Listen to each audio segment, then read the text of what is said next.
ஜனநாயகன்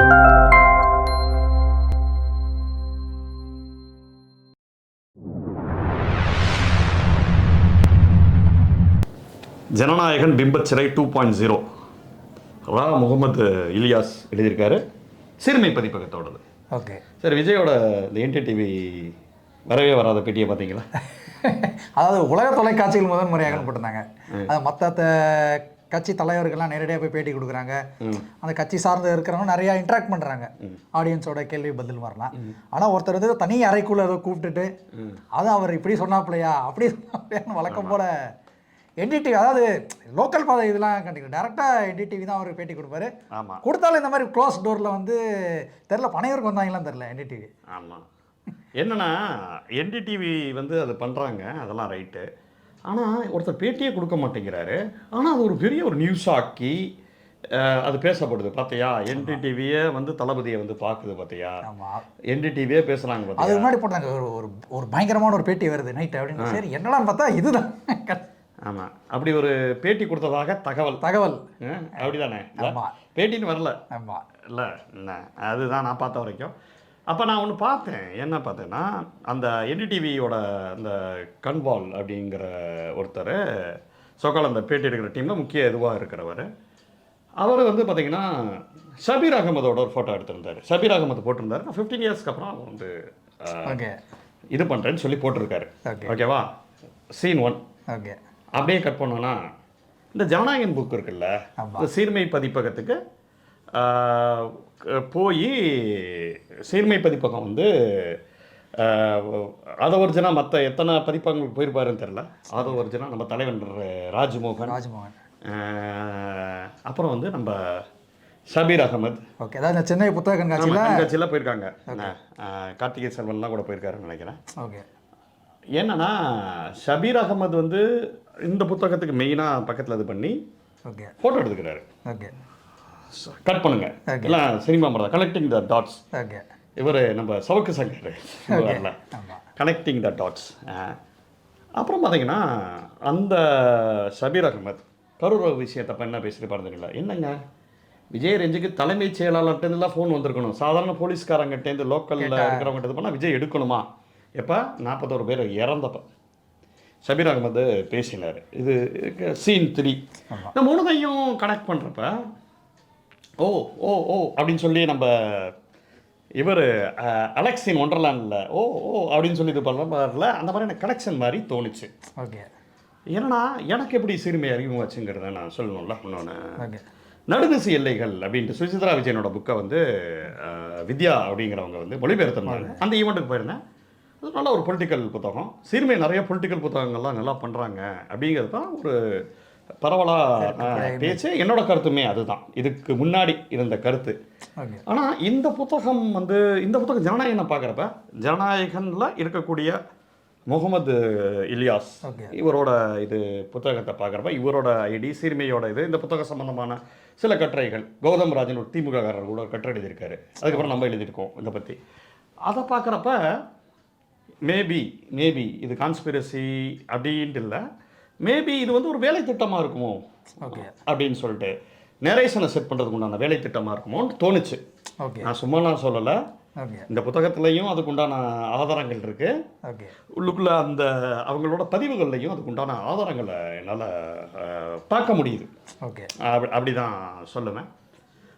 இந்த புத்தகம் வந்து பிம்பச்சிறை, இந்த பிம்பச்சிறை ஜனநாயகன் பிம்பச்சிறை இந்த டைட்டில் தருவோம். இந்த பிம்பச்சிறைங்கிறது வந்து யாரோட டைட்டில் அப்படின்னு பார்த்தோன்னா எம்எஸ்எஸ் பாண்டியனோட டைட்டில் இமேஜ் அப்படிங்கிற ஒரு புத்தகம் வந்து அது உண்மையிலேயே பிம்பச்சிறையை பற்றி பேசக்கூடிய ஒரு புத்தகமாக இருந்துச்சு. இந்த புத்தகத்தை எது என்னை வாங்க வச்சுச்சுன்னா சிறுமை பதிப்பகம். ஓகே, நல்ல அரசியல் நூல்கள் போடுவாங்கப்பா. ஓகே, அப்புறம் வந்து பிம்பச்சிறை. பிம்பச்சிறை பார்த்தா எனக்கு அது கரூர் விஷயம் இல்லை. சரி, அதை ஒட்டி என்ன மாதிரி அதை தாண்டி ரசிகர்கள் இவ்வளோ கொண்டாட்ட மனநிலையில் இருக்காங்களே, அப்போ உண்மையிலேயே பிம்பத்தை பற்றி எழுதியிருப்பாரா அப்படிங்கிறது தான் நீங்கள் வாங்க வச்சுச்சு. ஃபஸ்ட்டு இந்த புத்தகத்தை பற்றி நான் என்னோட விஷயம் வந்து பாசிட்டிவானது தான். இந்த புத்தகம் படிக்கிறதுக்கு முன்னாடி எனக்கு இவர் எழுத்தாளர் யாருன்னே தெரியாது. இந்த சென்ஸ் அவர் ரொம்ப பெரிய ஆளாக கூட இருக்கலாம். அப்புறம் தான் பார்த்தா டாக்டரேட்லாம் பண்ணியிருக்காரு, கொஞ்சம் ஊடகத்துறை இல்லை ஜேர்னலிசம்லாம் பண்ணியிருக்காரு. அவர் கொஞ்சம் பெரிய ஆளாக கூட இருக்கலாம், எனக்கு தெரியாது இந்த சென்ஸ் நான் சொல்ல வரேன். அப்போ என்னன்னா இந்த 3 மட்டும் வச்சு சொல்லலை. சீர்மை ஆகஸ்ட் மாதம் 25 ஆகஸ்ட் 25 டிசம்பர் 2025 ஓகே ஒட்டி ஒரு 3 புத்தகங்கள் விஜய்கிட்ட போய் கொடுத்துருக்காங்க. ஓகே. இஸ்லாமியர்களை பற்றி அம்பேத்கர், ஆனந்த் தில்தும்டையோட புத்தகம், 10 வதந்திகளாக ஏதோ ஒரு இஸ்ரேல் பற்றி 10 வதந்திகள் ஓகே அப்படிங்கிற ஒரு புத்தகம். அது வந்து ஒரு மொழிபெயர்ப்பு. அப்புறம் வந்து எப்படி போராட வேணுமோ ஏதோ ஒரு அம்பேத்கரோட ஒரு புத்தகம். அந்த புத்தகம் டைட்டில் தவறாக இருக்கலாம், நான் என் நினைவுலேருந்து சொல்கிறேன். அந்த ஃபோட்டோஸ் வந்து ஆனால் ஆனந்த் தில்தும்டை இஸ்லாமியர் அந்த புக்கு. அப்புறம் வந்து இந்த புக்குன்னு நினைக்கிறேன் அம்பேத்கரோட புத்தகங்கள். இந்த ஒரு 3 புத்தகங்களை விஜய்கிட்ட நேரடியாக போய் புத்தகங்கள் கொடுத்து ஃபோட்டோ எடுத்துக்கிட்டாங்க. அம்பேத்கர் சார்ந்ததாகவும் இஸ்லாமியர்கள் சார்ந்ததாகவும் புத்தகங்கள் இருக்குது. ஓகே. அது என்ன கற்றுக் கொடுக்குது அப்படிங்கிற ஒரு விஷயம் இருக்குல்ல. அது வந்து விஜய் வந்து திருப்பரங்குன்ற மாதிரியான இஷ்யூஸ்க்கு எதுக்குமே வாயை திறக்க மாட்டார். சிஏ மாதிரி விஷயங்களுக்கு வாயை திறந்துருக்காரா எனக்கு தெரியல. அவர் படங்களில் பீஸ்ட்டு, எந்த படம் வேலாயுதம், துப்பாக்கி, இதில் பெரும்பாலும் இஸ்லாமியர்கள் வந்து ரொம்ப ஒரு மோசமானவர்களாகவே காட்டப்படக்கூடிய சமகால விஷயங்களில் சமகால இதில் விஜய் ரொம்ப முக்கியமான ஒரு ஹீரோவார். விஜய் மாதிரியான மாஸ் ஹீரோ வந்து துப்பாக்கியில் ஸ்லீப்பர் செல் அப்படின்னு பேசுகிறவ அது என்ன மாதிரியான ஒரு தாக்கத்தை ஏற்படுத்தும். இவர் எப்படி இஸ்லாமியர்களோட ஒரு இதுவானார், நண்பரானார் அப்படிங்கிற விஷயம் இருக்குல்ல. ஓகே. அப்போ உங்களுக்கு அதை பார்த்தோன்னே எனக்கு என்ன தோணுச்சுன்னா, எப்படி எனக்கு அந்த சமயத்தில் கேள்வி வந்துச்சு. அந்த சமயத்தில் வந்து உவைஸ் அகமது அவர் நம்ம நண்பர்கள் இதில் தான் இருப்பார். அவர் வந்து ஷேர் பண்ணியிருந்தார், இந்த மாதிரி சீர்மையில் இந்த மாதிரி வருது அப்படின்னு சொல்லி போட்டிருந்தார். என்னடா அது இவங்களை இது பண்ண சரி மேபி அவங்களுக்கு அந்த சமயத்தில் ஓகே ஒரு சிறுபான்மை இதில் வந்து திமுக மட்டும் தான் பேசணுமா, இன்னொரு தலைவர் வரனால அப்படி தான் நினச்சேன் நான் அன்றைக்கி. ஓகே. ஆனால் ஒட்டுமொத்தமாக அந்த பதிவுகள் அது எல்லாத்தையுமே பார்க்குறப்ப என்ன இது வந்து ஒரு சீர்மை மாதிரியான ஒரு நிறைய இஸ்லாமிய அரசியல் நூல்களை வெளியிடக்கூடிய நூல்களோட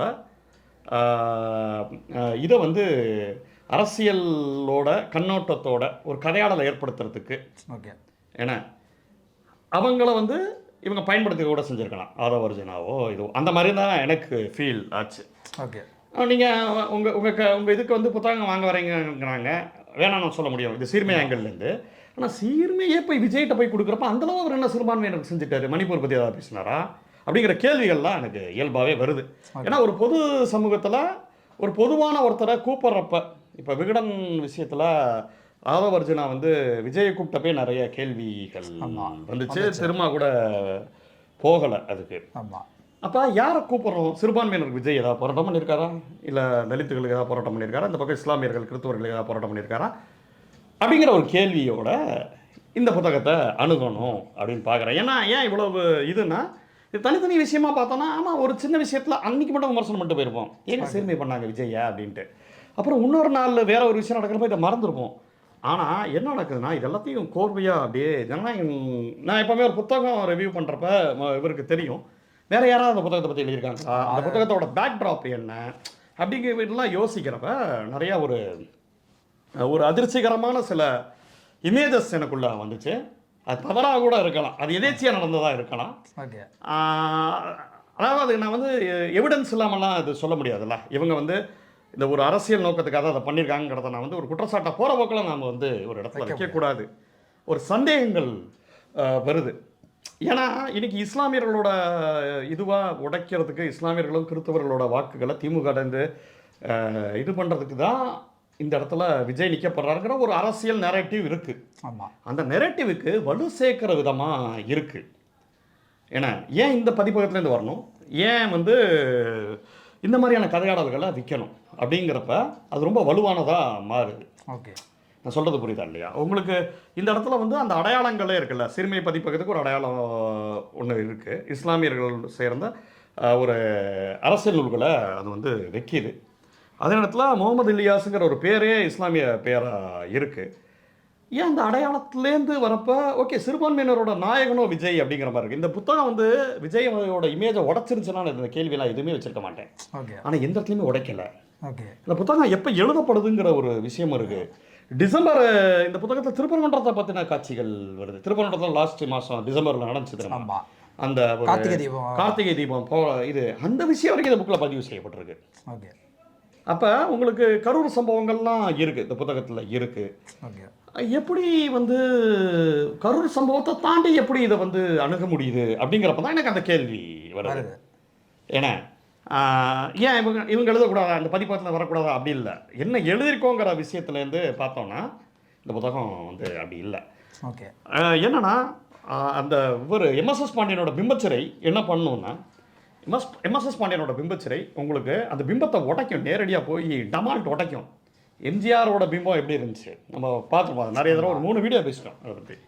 எம்ஜிஆரோட ஆட்சி எவ்வளோ மோசமானதாக இருந்துச்சு, எளிய மக்களுக்கு எதிரான ஆட்சியாக இருந்துச்சு, அந்த ஆட்சியில் எவ்வளோ குடிசை தீ பிடிச்சிச்சு, மெட்ரிகுலேஷன் ஸ்கூல்ஸ் வந்துச்சு, உங்களுக்கு அந்த மாதிரி இவங்க வேட்டையாடப்பட்டாங்க, கம்யூனிஸ்ட்கள் வேட்டையாடப்பட்டாங்க, சினிமாவில் இருக்கக்கூடிய தணிக்கை என்ன எவ்வளோ மோசமாக இருந்துச்சு அப்படிங்கிற ஒரு விஷயத்த ஏன்னா எம்ஜிஆரே தவறு செஞ்சிருந்தோம், எம்ஜிஆருக்கு தெரியாதுங்க, மற்ற அதிகாரிகள் தான் தப்பு செஞ்சுருப்பாங்க, மக்கள்கிட்ட ஒரு பயங்கரமான ஒரு இமேஜ் இருந்துச்சு எம்ஜிஆருக்கு. அதனால அந்த பிம்பத்துக்குள்ளே நீங்கள் ட்ராப் ஆகிடக்கூடாதுங்கிறதுக்காக எம்எஸ்எஸ் பாண்டியன் எழுதப்பட்டது. ஆனால் இந்த பிம்பச்சிறையோட என்னோட ஒன்லைன் விமர்சனமாக சொல்லணும்னா, நீங்கள் விஜயோட பெரிய ட்ராப்புக்குள்ளே உள்ள போயிடுவீங்க, அதுக்கு உண்டான எல்லா வேலைகளையும் பார்த்தா அப்படி இருக்கு. ஓகே. ஏன்னா எல்லா வேலைகளையும் அதாவது எம்ஜிஆரோட இமேஜை உடைக்கிறதுக்கு இருக்கு. எனக்கு என்னன்னா இந்த புத்தகத்தில் ஒரு சில விஷயங்கள்லாம் சொல்கிறாங்க, நியூஸ் ஈவெண்ட்ஸ் அப்படிங்கிறாங்க. ஓகே. அந்த கதையானது வந்து எனக்கு பிடிச்சிருந்துச்சு. அந்த நியூஸ் ஈவெண்ட்ஸ் அப்படிங்கிற ஒரு விஷயம் வந்து ஒரு ஃப்ரெண்ட்ஸ் அறிஞர் என்ன அவர் தான் அதை கண்டுபிடிக்கிறார், அப்படி ஒரு கான்செப்ட் இருக்குங்கிறத. என் நியூஸாக இல்லை, நியூஸே சினிமாட்டிக்காக இருக்குது டிஜிட்டல் யுகத்தில்ங்கிறாரு. அதை நான் ஒத்துக்கிறேன்.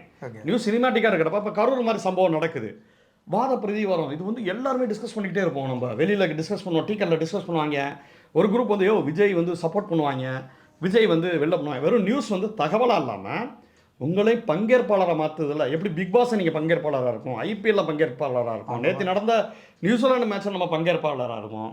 இப்படி நம்ம ஒவ்வொரு நியூஸும் பார்த்தீங்கன்னா உங்களை ஒரு பங்கேற்பாளராக வைக்கிதில்ல. அதுவும் கரூர் மாதிரியான துயர சம்பவங்களில் ஒரு குரூப் வந்து துயர சம்பவம்னு ஒத்துக்கிட்டா கூட ஒரு குரூப் வந்து விஜய் தீவிரமாக ஆதரிக்கிறது. காரணம் வந்து செந்தில் பாலாஜியின் கான்ஸ்பிரசி தியரிஸை வந்து த்ரோ பண்ணுறாங்க. டிஎம்கே மட்டும்தான் அது காரணம். இன்னொரு குரூப் வந்து இல்லை விஜய் காரணம் அப்படின்னு சொல்கிறாங்க. அப்போ 2 பேரும் பங்கேற்பாளராக இருக்கிறப்ப 2 பேரும் உணர்ச்சி வயப்பட்டு சண்டை போடக்கூடிய ஒரு விஷயம் இருக்குல்ல, ஒரு கருத்து வந்து பின்னாடி போயிட்டு அந்த விஷயங்கள் நல்லா இருந்துச்சு. ஆனால் இந்த புத்தகம் படித்தவொன்னு எனக்கு என்ன தோணுச்சுன்னா, அதில் அந்த நியூஸ் ஈவெண்ட்ஸ், அந்த நியூஸ் ஈவெண்ட்ஸில் ஒன் ஆஃப் த பங்கேற்பாளராக அதை ஊதி பெருக்கக்கூடியவா எழுத்தாளர் இருக்காரோ அப்படின்னு தோணுச்சு.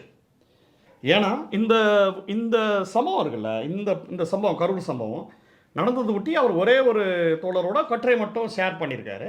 அந்த கட்டுரை என்ன சொல்லுதுன்னா, என்னதான் இருந்தாலும் வந்து அரசு வந்து இதை வந்து கவனிச்சிருக்கணும் அப்படின்னு சொல்கிறது கரெக்டு தான். அரசு கவனிச்சிருக்கணும், திமுக கவனிச்சிருக்கணும், அது திமுகவோட ரோலும் இருக்குது, அதையும் வித் இன்க்ளூடடாக. ஏன்னா அது வந்து சமன்படுத்துது அந்த கட்டுரை வந்து. எப்படின்னா உங்களுக்கு ஸ்டெர்லைட்டில் நடந்த துப்பாக்கி சூடு வந்து அரசோட இது அதிகாரத்தோட ஒரு குரலாக இருக்கிற மாதிரி, இது அரசு வந்து எதுவுமே செய்யாமல் கையாளகத்தனத்தை அது சொல்கிற மாதிரி அந்த கட்டுரை இருக்குது. அந்த ஒரு கட்டுரை மட்டும் தான் ஷேர் பண்ணியிருக்காரு இவர். அது மட்டும் ஷேர் பண்ணி இடதுசாரிகளும் நிறைய பேர் சொல்லியிருந்தாங்க அரசோட ரோல் ரொம்ப முக்கியங்க, விஜய் வந்து எந்த அளவு இருந்தாலும் உங்களுக்கு உளவுத்துறை தகவல் தெரியும்ல, அதெல்லாம் காட்டுத்தனமாகவே வச்சாங்க, இடதுசாரி தோழர்களுமே வச்சாங்க, அதெல்லாம் மறுக்கலை. ஆனால் இதை எங்கேருந்து பார்க்கணும்னா, அவர் அந்த கட்டுரை மட்டும் ஷேர் பண்ணியிருந்தா பரவாயில்ல. அதுக்கு முன்னாடி வந்து நிறையா கட்டுரைகளில் அந்த இவர் முகமது இலியாஸ் அவரோட கட்டுரைகள் எப்படி இருக்குன்னா, முகநூலில் பார்க்குறப்ப அதெல்லாமே நேரடியாகவே இருக்குது, அவர் ஓப்பனில் தான் வச்சுருக்காரு, அதாவது மறைச்சல் அவர் வைக்கல, அதையும் நான் சொல்லணும்ல. அதை வந்து இதுக்காக டெலிட்டாக அவர் பண்ணலை, அந்த நேர்மையில் அவருக்கு இருக்குதான், அதை நம்ம பாராட்டியே செய்யணும். ஏன்னா அவருக்கு கீழே ஒவ்வொரு கூட்டங்களும் வியந்து பாராட்டியிருக்காரு. எப்படி திமுகவுக்கு வந்து திமுக அதிமுக வந்து குவார்டர் கோழி பிரியாணி இப்படிலாம் கொடுத்தா வருவாங்க, நான் சும்மா ஒரு இதில் சொல்கிறேன், அந்த கட்டுரையோட சாரம் என்னங்கிறத சொல்கிறேன். ஆனால் விஜய்க்கு பாருங்கள், அவர் இமேஜுக்காகவே எவ்வளோ பெரிய க்ரௌடு வருது, அதெல்லாம் வியந்து ஓதி அவர் விஜயோட ரசிகராகவே நிறைய இடத்துல மாறி போய் அவர் ஒரு டாக்டரேட்டை பண்ணியிருக்காரு விஜயை பற்றி. அப்படியே டாக்டரேட்டு அந்த மாதிரியே நிறைய கட்டுரைகள் வரப்ப நீங்கள் நடுவில் அந்த கரூர் சம்பவத்தை தீவிரமாக ஒரு கடுமையாக விமர்சனம் பண்ணியிருந்தா பரவாயில்ல, அவர் விமர்சனம் பண்ணலை. அந்த விமர்சனம் பண்ணி அதே நேரத்தில் அரசை மட்டும் கேள்வி கேட்கக்கூடிய ஒரு விஷயம் இருக்குல்ல, இந்த கட்டுரை பகிர்ந்துட்டு தனிப்பட்ட முறையில் எனக்கு கடுமையான விமர்சனம் இருக்குங்க, விஜய் செஞ்சதெல்லாம் தப்புங்க, இதெல்லாம் என்னங்க சரியாங்க, எங்க மனசாட்சி இல்லாமல் அப்படியே ஓடுறாருங்க அப்படின்னு அவர் சொல்லி பண்ணியிருந்தா ஓகே, 2 பக்கம் வைக்கிறாருங்கிறத நம்ம சொல்லலாம். ஆமாம். நம்மளுமே சொல்கிறோம், அரசு வந்து இன்னும் கொஞ்சம் செயல்பட்டிருக்கலாம் இல்லையா அப்படின்னு நம்ம சொல்கிறோம். விஜய் சொல்கிற மாதிரி செயல்பட்டிருக்கலாம் இல்லையா அப்படிங்கிற மாதிரி நம்ம அந்த மாதிரி கூட சொல்லலாம். எனக்கு ஒரு கேள்வி, இந்த புத்தகத்தை அதை பதிவு செஞ்சிருக்காரா கரூர் பற்றி? கரூர் பற்றி பதிவு செஞ்சிருக்காரு. அது வந்து ரொம்ப இது பண்ணுற மாதிரி இருந்தால் கூட அவர் என்ன பண்ணிடுறாரு, அந்த புத்தகத்தோட மெயின் இது வந்து இந்த புத்தகத்துக்குள்ளே போல பாருங்க. அதுதான் கேட்க அவரை கேட்கலாம், என்ன முதல் சொல்கிறீங்க இல்லை புத்தகத்தில்? ஆமாம் இருக்கு. அப்படி இருந்தால் கூட அதை பேசணும் அப்படிங்கிறாரு. நம்ம அதை தாண்டி அவருக்கு மக்களோட செல்வாக்கெல்லாம் இருக்கதான் செய்து குறையவே இல்லை. அதனால அதை பேசணுங்கிறதெல்லாம் அவர் சொல்கிறாரு, கரூர் சம்பவத்தை சொல்கிறாரு. ஆனால் அவர் விமர்சன ரீதியாக அணுகினாரா அப்படிங்கிறது தெரியல. ஏன்னா விமர்சன ரீதியாக புத்தகத்தில் பிம்பச்சிரண்ட் அந்த கரூர் தான் மெயின் இன்சிடென்ட். ஆமாம், அந்த பிம்பத்தை உடைக்கக்கூடிய எழுதக்கூடிய தேவையாக தானே நிறைய டிஸ்கஸ் பண்ணி. ஆமாம். இல்லை, அந்த பிம்பம் வந்து இவர் கட்டிமச்சுக்கிட்டே இருக்காரு. என்ன சிக்கல்னா, புத்தகம் நெடுக என்ன தெரியுமா பண்ணுறாரு, ஒரு இந்த பிம்பச்சிறைக்கு காரணம் வந்து திமுகவோட பாப்புலிஸ்ட் அரசியலுங்கிறாரு. ஓகே, நானுமே அக்ரி பண்ணுறேன். என்னன்னா திமுக வந்து எந்தளவு கோட்பாடு ரீதியாக இப்போ நம்ம வந்து இதெல்லாம் பேசுகிறோம், அந்த மொழிப்போர் தியாகிகள், திமுக செஞ்ச சாதனைகள் நிறையா, தமிழ்நாடு இந்த மாதிரிலாம் நிறைய சாதனைகள் திமுக செஞ்சுக்கிட்டே இருந்தாலும் தனிநபர் ஹீரோயிசம் நிறுத்துறது இருக்குல்ல. இதெல்லாம் பார்த்தீங்கன்னா, கள்ளிக்குடி கொண்ட கருணாநிதி வாழ்கவே அந்த பாட்டெலாம் நீங்கள் பார்த்துருப்பீங்க. அந்த ஓடி வருகிறான் உதயசூரியன் பாட்டெலாம் பயங்கர பிரம்மாண்டமாக இருக்கும். அந்த பிம்பம் ஒரு சில பேர் சொல்லுவாங்க, எம்ஜிஆரோட பிம்பம் சினிமாவில் திமுகவோட அரசை வந்து ஆதரிச்சிச்சு. ஆனால் அந்த பிம்பமே பார்த்தீங்கன்னா திமுகவுக்கு எதிரானதாக இருந்துச்சு. அந்த பிம்பமே எம்ஜிஆரோட பிம்பம் கட்டப்படுறதே திமுகங்கிற ஒரு பிம்பமோட. இப்போ அண்ணானா யார் தெரியுமா, இப்பயும் நம்ம சொல்கிறோம்ல, கலைஞர்னா யார் தெரியுமா, ஒரு மாணிக் பாட்ஷா மாதிரி கலைஞரோட நெஞ்சுக்கு நீதியெல்லாம் படிக்கிறப்ப அப்படி ஒரு இதுவாக இருக்கும். இது ஒரு விதத்தில் அரசியலை நம்ம படிக்கிறதுங்கிறது நல்ல விஷயம்தான். ஆனால் இன்னொரு ஆங்கிளில் பார்த்தா தனிநபர் ஹீரோயிசத்தை நம்ம ரொம்ப வியந்து ஓதுறோமோ அப்படின்னு இருக்கும் திமுகவோட வரலாறுல. நான் பார்த்த வரைக்கும் இது வந்து திமுக மேலே விமர்சனமாக கூட இருக்குன்னா, கம்யூனிஸ்டுகளுக்கும் திமுகவுக்கும் இது என்ன தெரியுமா, இங்கே சிங்காரவில் எவ்வளோ பெரிய தோழர் தெரியுமான்னு சொல்லிட்டு கம்யூனிஸ்டுகள் பேச மாட்டாங்க. அந்த தோழர் சொல்லுவாங்க. ஆனால் அந்த புத்தகத்தோட துணி எப்படி இருக்குன்னா, மற்ற தோழர்களோட போராட்டம், அந்த வெளியில் எப்படி இருந்துச்சு போராட்டங்களும், ஸ்டேட் எப்படி பிஹேவ் பண்ணிச்சு, கீழ்வெண்மணி மேட்டரை பற்றி எழுதுறாங்கனாலுமே, அந்த வந்து இந்த மாதிரி நம்ம அந்த விவசாய போராட்டங்களை பற்றி புத்தகங்களில் பார்த்தோம்ல, அந்த போராட்டங்களில் நிறையா இது பண்ணப்படும். ஆனால் இங்கே அப்படி இல்லை. திமுகவோட பிராண்டிங் வந்து எப்படி இருக்கும்னா, உங்களுக்கு பெரியார் மண் தெரியுமா, இது அது ஒற்றை இதெல்லாம் அந்த அண்ணா எப்படி தினமாக பண்ணார், அண்ணா எவ்வளோ பெரிய, அதெல்லாம் உண்மைதான், அதெல்லாம் மாற்று கருத்தே இல்லை. ஆனால் அதை வந்து அதீதமாக இப்போயுமே அந்த பாப்புலிஸ்ட் அரசியலோட இது பொதுவாக மக்கள் அரசியல் படுத்தப்படாமல் இருக்கிறப்ப ஸ்ட்ரெயிட்டாக ஹீரோ பண்ணி போயிடுறாங்க. அப்படி ஒரு பெரிய ஹீரோ அவங்களுக்கு தேவைப்படுது. இமேஜ் இப்போ அரசியல்லாம் விட்டாங்க. அரசியல் நீக்கப்பட்ட இமேஜ் தான் எம்ஜிஆரோட இமேஜ். அதோட அடுத்த கட்டத்தோட சீரழிவோட உச்சம் தான் விஜயோட இமேஜ். அப்படி நீங்கள் எழுதியிருக்கணும். இதோட தொடர்ச்சி தான். ஆனால் அவங்களுக்கு சில கிரெடிபிலிட்டிஸ்லாம் இருக்குது. இவர் என்ன பண்ணுறாருன்னா, அந்த புத்தகத்தில் என்ன பண்ணுறாருன்னா, சமகாவன்ஸு ஒப்பீட்டளவில் சிறந்த மாநிலமாக இருந்தால் கூட, என்ன ஒப்பீட்டளவில் சிறந்த மாநிலம் எனக்கு புரியல. 11 டிஜிட் இப்போ 11% ப்ளஸ் பொருளாதாரம் சாதாரணமான விஷயமா? இந்த இடத்துக்கு எவ்வளோ தூரம் வந்திருக்கு தெரியுமா? ஈவன் ஒன்றும் இல்லை, ஸ்டாலின் கூட சொல்கிறேன். இவங்க இப்போ திமுக பழைய பெருமிதம் இருக்குல்ல, அவர் என்னெல்லாம் பண்ணுறாருன்னா பயங்கர அயோக்கியத்தனமாக இந்த இது இருக்குல்ல, திமுக வந்து என்னதான் நிறைய வேலைகள் செஞ்சு, அதாவது பல குடும்பங்கள் பல பேரோட தியாகங்களை சில குடும்பங்களோட மூலதனமாக மாற்றிருச்சு. பொதுவாக வாரிசு அரசியல் சொல்கிறத இவர் கொஞ்சம் டெக்னிக்கல் டேர்ம்ஸில் சொல்கிறாரு. நான் கேட்குறேன், ஸ்டாலினுக்கு முன்னாடி இருக்கக்கூடிய எடப்பாடியோட ஆட்சியில் இப்படி வந்து வளர்ச்சி இல்லை, பொருளாதார ரீதியாக வளர்ச்சி இல்லை. கொரோனா கிரகம்லாம் சொல்லலாம். ஆனால் கொரோனாவுக்கு முன்னாடியே அவங்களோட அந்த பொருளாதார ரீதியான வளர்ச்சி வீழ்ந்து தான் இருந்துச்சு. இப்படி இருந்துச்சு. இன்றைக்கி வந்து டபுள் டிஜிட்டான ஒரு பொருளாதாரம் வந்து சாத்தியம் வந்து ஸ்டாலினோட ஆட்சியில் இருக்குது. வெறும் பழைய லீகசி மட்டும் வச்சு கிடையாது, கலைஞர் அண்ணா வச்ச லீகசி மட்டும் கிடையாது, ஸ்டாலினுமே சில சாதனைகள் செஞ்சுருக்காரு. அதை நம்ம அக்செப்ட் பண்ணணும். அப்புறம் வந்து ஒப்பீட்டளவில் பல மாநிலங்களை விட நம்ம மாநிலங்கள் மேலே இருந்தாலும் அந்த இடத்துல ஒப்பீட்டளவில் அப்படின்னு சொல்லி போட்டு கலந்துடுறாரு. ஆனால் இந்த இடத்துல வந்து பிம்பத்தை மட்டும் யூஸ் பண்ணுறாங்க. இவங்களும் எப்படி விஜய் வந்து பிம்பத்தை யூஸ் பண்ணுறாரு அப்படின்னு விஜய் ஆரம்பிச்சுட்டு அப்படியே இந்த பக்கம் திமுக சைடு வந்து இவங்களும் பிம்பத்தை யூஸ் பண்ணுறாங்க. என்னது எப்படி திமுக வந்து பிம்பம் அப்படியா? இல்லை, நான் சொல்கிறேன், எனக்குமே திமுக மீது என்ன சொல்கிறது, தூய்மை பணியாளர்கள் விஷயத்தில், நர்ஸு விஷயத்தில், அதே மாதிரி நிறைய டிரைவர்ஸ் கண்டக்டர்ஸ் அந்த பிஆர்சியிலலாம் மதுரை பக்கம்லாம் போராட்டம்லாம் நிறைய போயிட்டு இருந்துச்சு.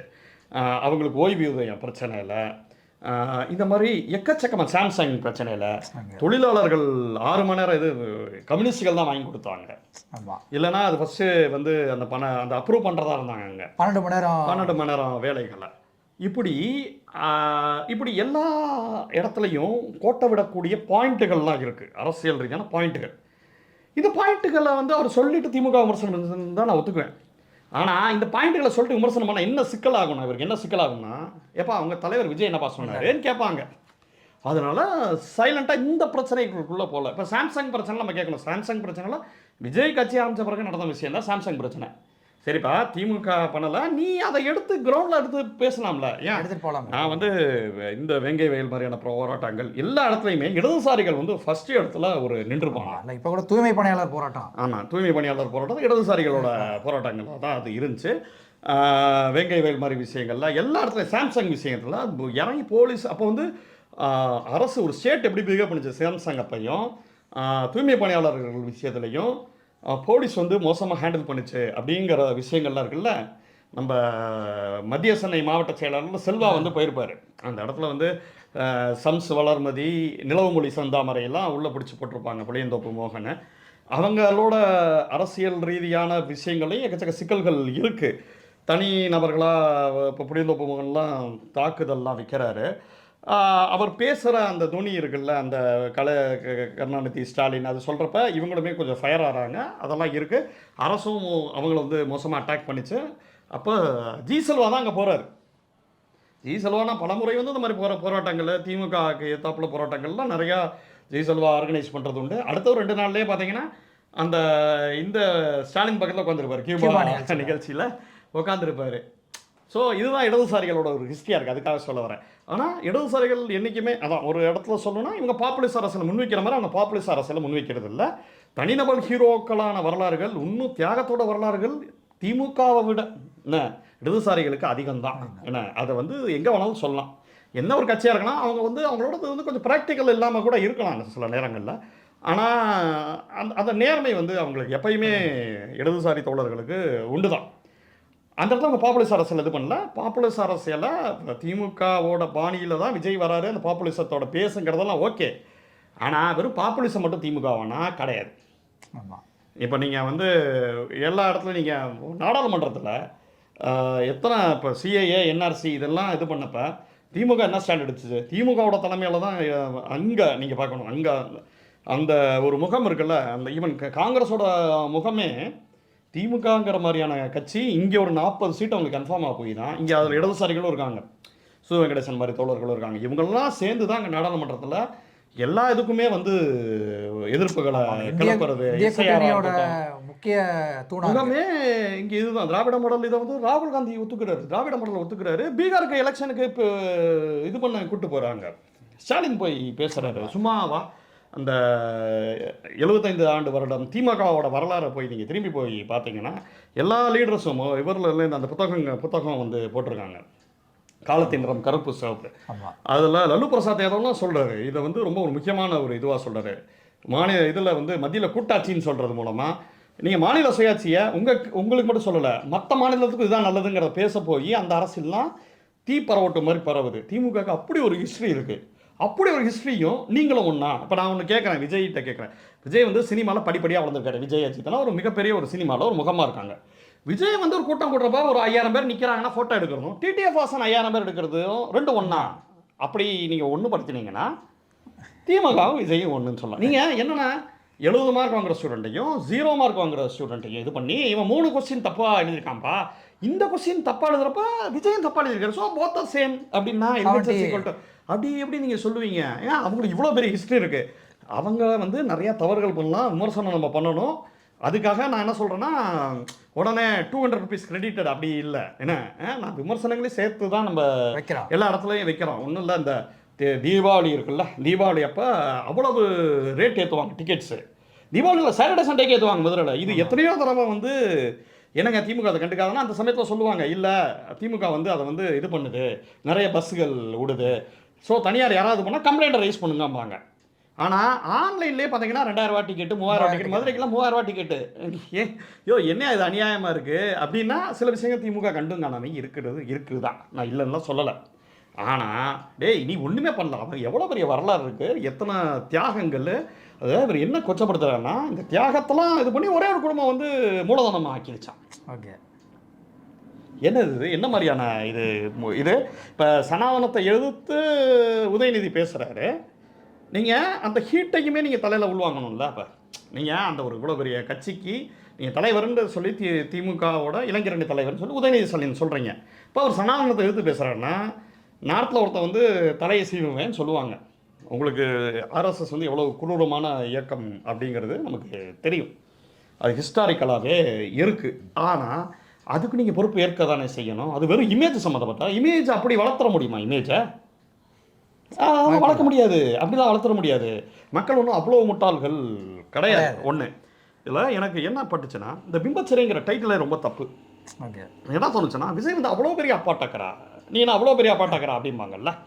அது சந்தானத்தோட கோட்டுக்காக சொல்கிறேன், அந்த மாதிரி சொல்ல. விஜய் சினிமாவில் அப்பாட்டாக்கிறதாங்கிறது வேற விஷயம். ஆனால் சினிமாவோட பிம்பம், விஜயோட பிம்பம், எம்ஜிஆரோட பிம்பம் ஒன்றா அப்படின்னு பார்த்தோன்னா, எம்ஜிஆர் இவர் சொல்கிறாரு விஜய் வந்து சினிமா சென்டிமெண்ட்டு, தாய் சென்டிமெண்ட்டு, இவர் இப்போ அதெல்லாம் பண்ணுறாரு, அப்படி இது பண்ணுறாரு அப்படின்னு சொல்கிறார். ரைட்டு, தாய் தங்கச்சி சென்டிமெண்ட்லாம் இது வரைக்கும் சினிமாவில் வந்ததே இல்லையா? எம்ஜிஆர் காலகட்ட ஸ்டைலு. விஜய் வந்து அந்த தங்கச்சி சென்டிமெண்ட்டுக்கு எம்ஜிஆருக்கு எக்கச்சக்க சாங் இருக்குது. பூமலை தூவி தங்கச்சிக்கு ட்ரம்பட்டோட எம்ஜிஆர் பாட்டு பாடுவார். அம்மாக்கெல்லாம் தாய் இல்லாமல் நான் இல்லை. ஏதாவது விஜய் பாட்டு சொல்லுங்கள், தாய் இல்லாமல் நான் இல்லை. ஒன்றும் இல்லை. ஏன்னா இது தாய் மேலானை, தமிழ் மேலானை இமேஜ். அதாவது அந்த ஒரு பாட்டில் புத்தன் இயேசு காந்தி பிறந்தது ஊரில் தோளா ஏழை நமக்காக அப்படிம்பாரு. அப்புறம் வந்து உலகம் பிறந்தது எனக்காக, ஓடும் நதிகளும் எனக்காக, நிறைய இடதுசாரி சிந்தனைகள் வந்து அவர் இதில் சின்ன பையில செய்திகளடா, திருடாதே பாப்பா திருடாதே.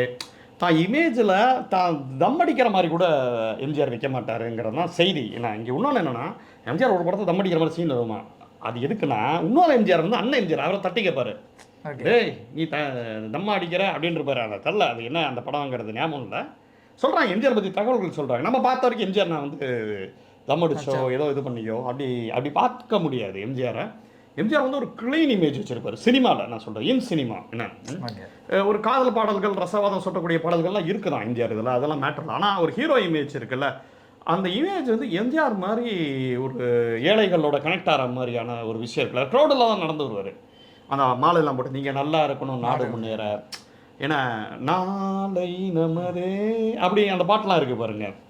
அது பார்த்தீங்கன்னா 4 அண்ணன் தம்பி சாவாங்க, இது சேருவாங்க. அந்த இடத்துல அது ஒரு சென்டிமெண்ட் பாட்டு. அது பார்த்தீங்கன்னா அதில் கூட தத்துவம் சொல்லுவார், தர்மம் உலகிலே 4 பேர் அப்படி டான் எம்ஜிஆர் ஒரு க்ளோஸ் அப் வைப்பாங்க. எம்ஜிஆர் வந்து உலகம் அழகு கலைகளில் சூரன்.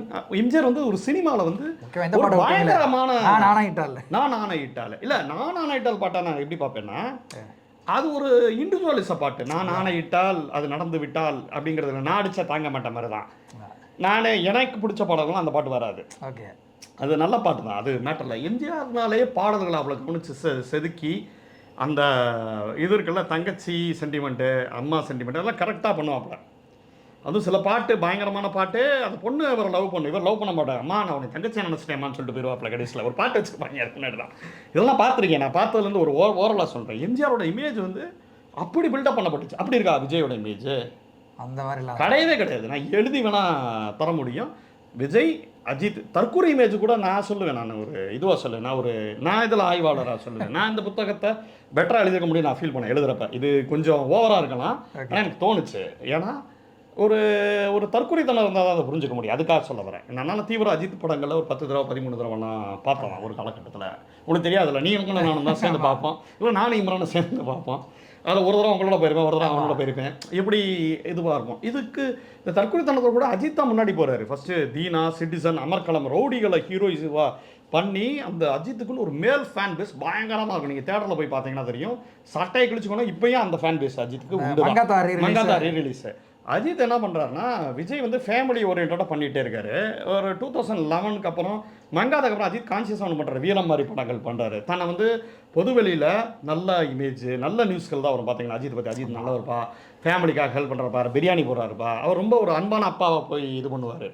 இமேஜை பக்காவாக பில்டு பண்ணது அஜித் ஆக்சுவலாக, நாட் விஜய்.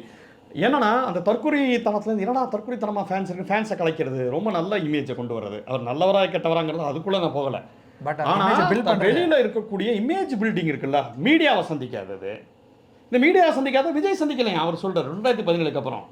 நீ அதுக்கப்புறம் தானே ஜல்லிக்கட்டு இருந்துச்சு, விஜய் போனாரா இல்லையா, அனிதா மேட்டர் இருந்துச்சுல, விஜய் போனாரா இல்லையா.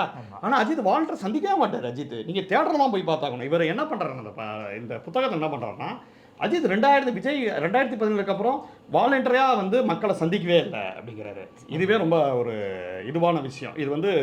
இது அப்படிலாம் இல்லை.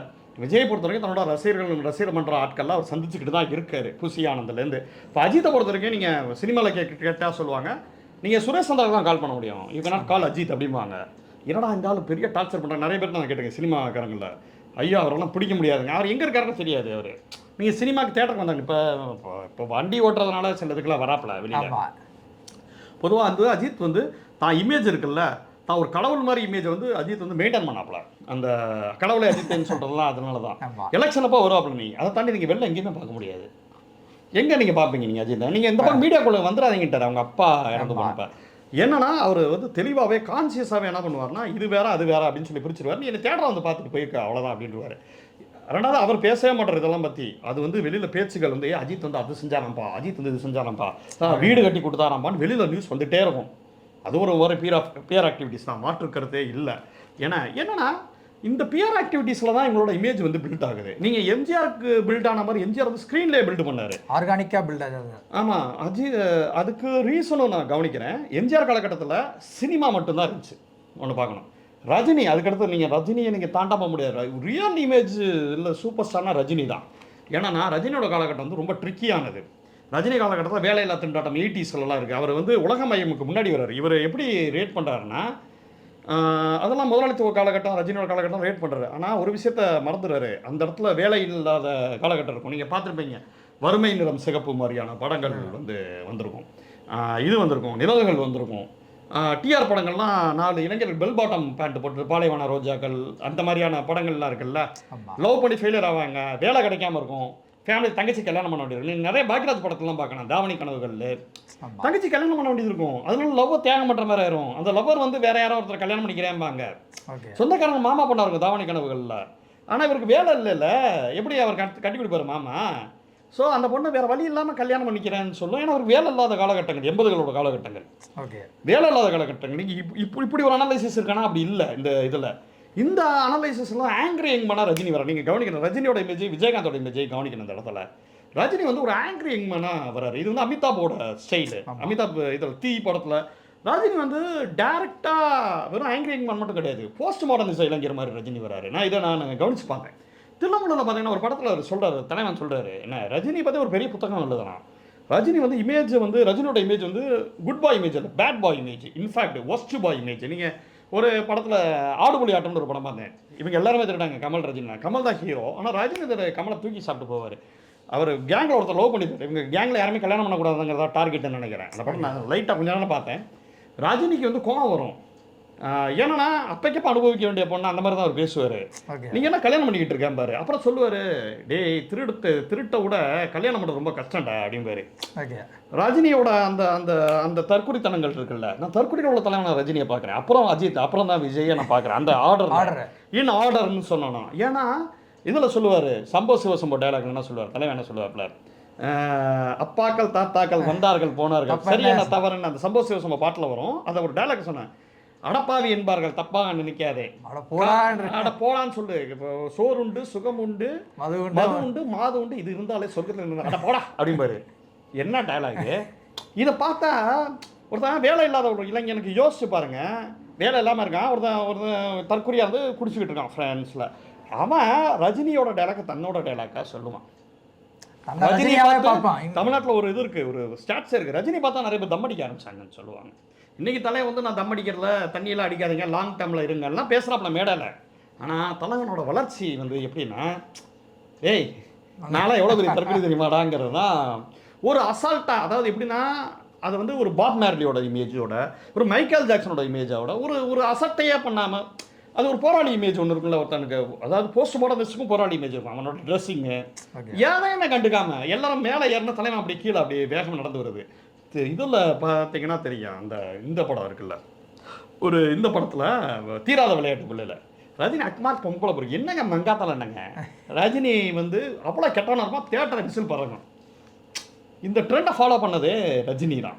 ரஜினியோட அந்த ரைஸ் ஆஃப் ரஜினி இருக்குல்ல, இது இப்படியே வந்துகிட்டே இருக்குது. தற்கொலைத்தனம் டானா இருப்பார், பில்லால ரங்கால எதுவுமே ஒழுங்காக வேலை பார்க்குறவர்களாக இருப்பார். நீங்கள் நல்லா கொஞ்சம் பாருங்க ரஜினியோட தில்லுமுழுல பாருங்கள், ஒரு பயங்கர ஒரு அல்டாப்பு பார்ட்டியாக இருக்கே பாட்டு, தோட்டக்காரா அப்படிம்பாரு.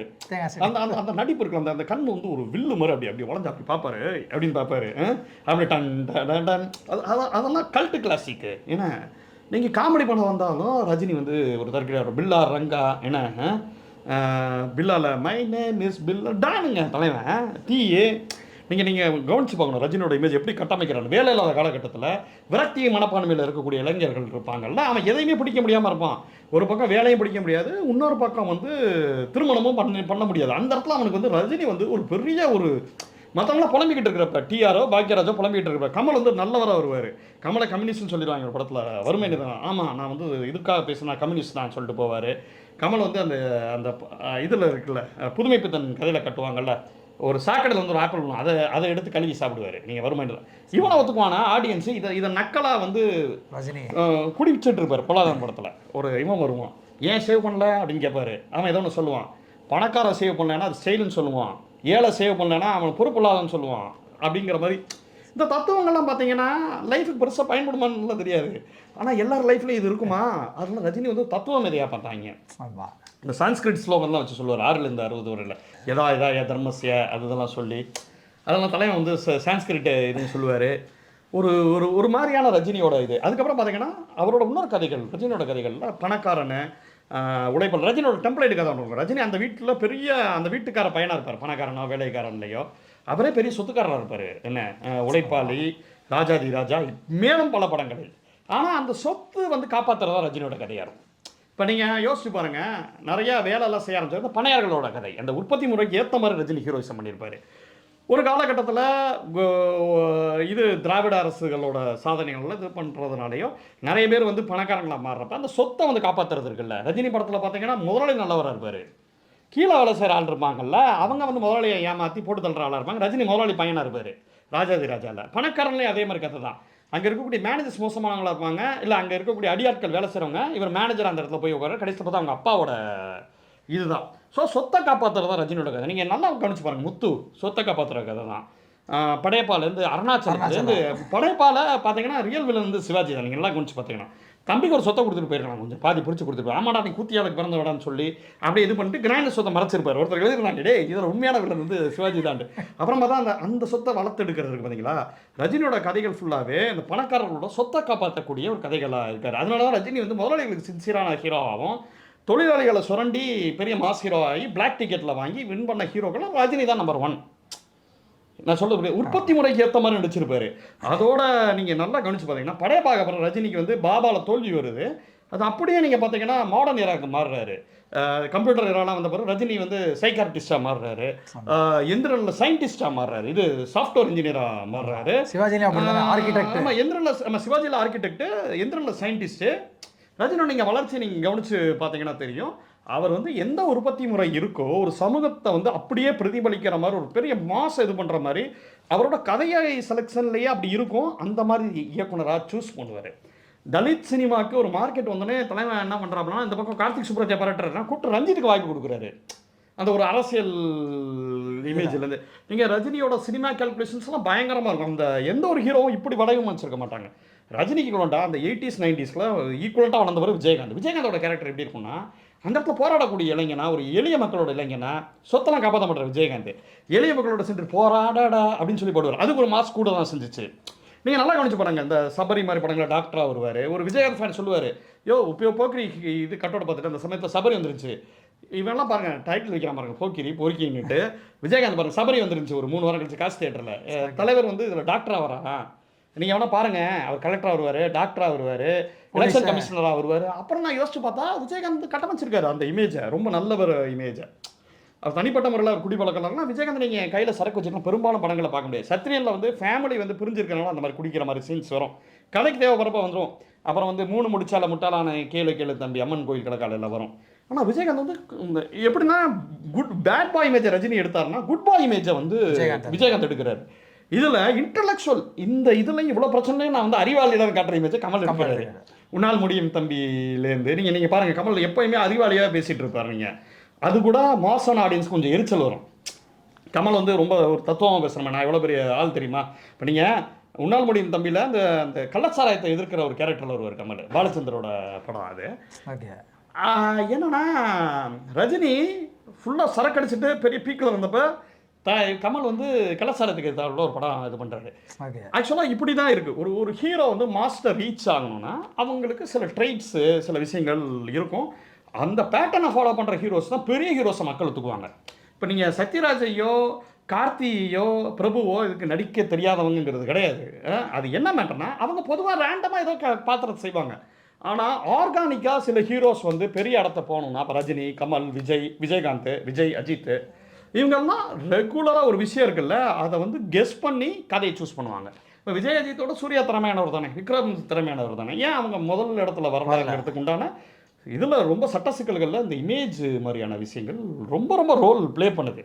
அப்போ இந்த புத்தகத்தை எப்படி எழுதியிருக்கணும், ஒரு அட்டகாசமாக தகவல்களோடு எழுதியிருக்கணும். எனக்கு ரொம்ப அதிர்ச்சியாக இருந்துச்சு. மொட்டை தலைக்கும் முழங்காலுக்கும் முடிவு போடுற மாதிரி என்ன பண்ணுறாருன்னா, ரஜினி வந்து ஒரு முதலாளித்துவத்தோட ஆளுங்கிறார், நவதாரணமயத்தோட ஆள் விஜய்ங்கிறார். அது வரைக்கும் ஓகே. இதை பல இடங்கள் தான் சொல்கிறாரு, இதெல்லாம் கூட ஓகே.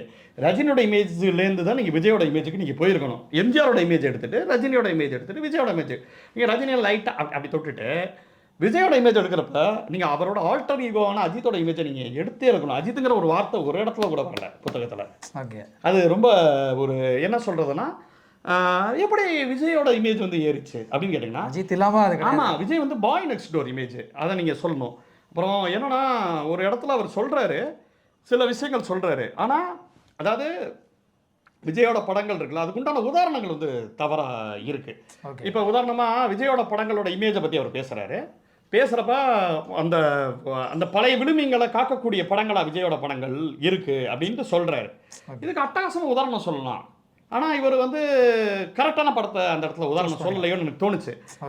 எனக்கு தெரிஞ்சு பூவேவனுக்காக, காதலுக்கு மரியாதை, லவ் டுடே, பிரியமானவளே, இந்த 4 படத்தை அவர் சொல்லியிருக்கணும். ஏன் அதை சொல்கிறேன்னா, காதலுக்கு மரியாதை பற்றிலாம் பேசியிருக்காரு, வேற ஒரு இடத்துல பேசியிருக்காரு. பூவேவனுக்காகல அந்த 2 ஃபேமிலி சேரணுங்கிற கதை இருக்குல்ல, அது உலகமயமாக்கல தான் சாத்தியம். உங்களுக்கு 6 அடிக்க வேண்டிய பால் அது.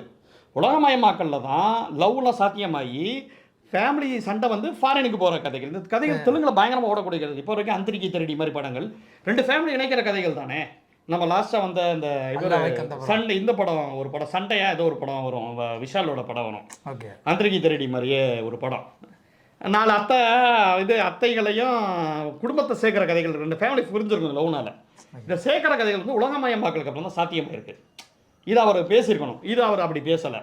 காதுக்கு மரியாதை அப்படி படம் தானே, ஃபேமிலி லவ்லாம் வந்துருச்சு. இப்போ உலகமயம்லாம் லவ் வந்துருச்சு. ஒரு MBA படிக்கிறாரு, காலேஜுக்கு போகிறப்ப லவ்கள் வந்து சாத்தியமாகுது. சின்ன வயசில் இருக்கிறப்ப 20 வயசில் கல்யாணம் பண்ண முடியாது. அப்படி இருக்கிற காலத்தில் MBA ஸ்டூடெண்ட்டாக விஜய் வராரு. அந்த படம் ஏன் சக்ஸஸ் ஆச்சுன்னா, பழைய இயக்கங்கள் இருக்குல்ல, பழைய மாதிரி ஃபேமிலி ஆயிடாதா அப்படிங்கிற இயக்கங்களை லவ்லாம் பண்ணுங்கப்பா, ஃபேமிலிகிட்ட சொல்லி பண்ணுங்கப்பா. அந்த பொண்ணுக்கு அவங்க அப்பா அம்மாக்கு பிடிச்சிருச்சுன்னா ஓகே தானே. உடனே அவங்க சொல்லுவாங்க, ஸ்ரீ இதை கூட என்னால் அழகான பண்ண பார்க்க முடியாது. அது நம்ம தலைவர் இளையராஜா உரி மியூசிக் போட்டுருப்பாரு. நீங்கள் யோசிச்சு பாருங்கள், காலுக்கு மரியாதை மாதிரி ஒரு அபத்தமான படத்தை பார்க்க முடியாது. ஏன் அப்பா அம்மா ஒத்துக்கலன்னா புரிஞ்சுருவீங்களா? என்ன இது என்ன மாதிரியான கருத்து இல்லை இல்லைம்மா, எனக்கு நீ முக்கியம், எனக்கு அதை கூட அவன் முக்கியம், மினி அப்படிம்பாங்க. அதுக்கு இளையராஜா வேற ஹார்ட்டோட மியூசிக் போட டட்டுக்கு இதெல்லாம் வந்து விஜயோட இமேஜை ஏற்றினதில் ரொம்ப ரொம்ப ரொம்ப ரொம்ப ரொம்ப ரொம்ப ரொம்ப ரொம்ப முக்கியமான படங்கள். என்ன நீங்கள் அங்கேயே கவனிக்கணும். குஷி படம் வந்து பிரியமானவளை, அதே மாதிரி பிரியமானவளையில் இந்த பழைய மேரேஜ் சிஸ்டம் இருக்குல்ல, என்னதான் நீ பெரிய ஃபாரினில் போயிட்டு வேலையை பார்த்துட்டு கொக்கோ கோலா மாதிரியான விஷயங்கள் சாப்பிட்டுட்டு பீரில் அடிச்சு நவதாராள யுகத்தோட ஹீரோ ஆகிறார் விஜய். ஆனால் மேரேஜுங்கிறது நம்ம ஊர் மாதிரி தான்டா, நம்ம ஊர் பொண்ணோட லவ் தெரியுமா, சிம்ரன் தெரியுமா அப்படின்னு சொன்ன படம் வந்து பிரியமானவள். அக்ரிமெண்ட் மாதிரி போட்டெல்லாம் முடிக்க முடியாது அப்படிங்கிற படம். நீங்கள் அதெல்லாம் உதாரணமாக காட்டியிருக்கணும். பழைய விழுமியங்கள் இது பண்ணுறது. இதுவும் விஜயோட இமேஜ் ஏறதுக்கு காரணம். அந்த பாயிண்ட்டை தொட்டிருக்காரு. ஆனால் அதுக்கு வந்து உதாரணங்கள் இருக்குல்ல, அதை வந்து சினிமாவை காலங்காலமாக நான் எழுதணும்னு சொன்னேன்னா, சினிமாவை காலங்காலமாக ருசிச்சு ஒருத்தன் ஒரு ஆளால் தான் இதை வந்து பண்ண முடியுங்கிறது என்னோட கருத்து, தாழ்மையான கருத்து. என்ன சரி, இந்த இடங்கள்லாம் விடுங்க. குஷி படம் இருக்குல்ல, நம்ம ஊரில் நான் அன்றைக்கி தான் ஆராய்ச்சி பண்ணேன், இன்றைக்கி இல்லை. எனக்கு அன்றைக்கி மார்க்ஸ் எல்லாம் தெரியாது. குஷி படம் நம்ம ஊரில் ஓடிச்சு, ஹிந்தியில் ஏன் ஓடலை? ஏன்னா இந்தியில தெலுங்குல ஓடிச்சு பெரிய பிளாக் பஸ்டர். ஆமா. இந்த ஆராய்ச்சி நான் இன்னைக்கு பண்ணல, ஓகே. நான் வந்து அன்னைக்கே பண்ணேன். அன்றே சொன்னது வலை பேச்சுங்கிற மாதிரி. ஊசி படம் ஏன் இந்தியில ஓடல தெரியுமா? ஷாருக்கான் 2 லவ் 3 லவ்லாம் பண்ணிட்டு இருப்பாரு. இந்த பக்கம் லவ் பண்ணிக்கிட்டு ஷாருக்கான் அந்த பக்கம் கை கொடுப்பாரு. ஆமா. பாம்பேல எப்படி ஆயிடுச்சுன்னு கல்ச்சரு, பாம்பே வந்து உலகமயமாக்கலோட ஒரு பெரிய எண்டா போயிடுச்சு. இந்தி படங்கள் தில்வாலே துல்கனே லே ஜாயேங்கே மாதிரி படங்கள் வந்து ஃபாரின் லவ் சுவிட்சர்லாந்து தான் ஷாருக்கான் ஓப்பனே பண்ணுவாங்க சீனை.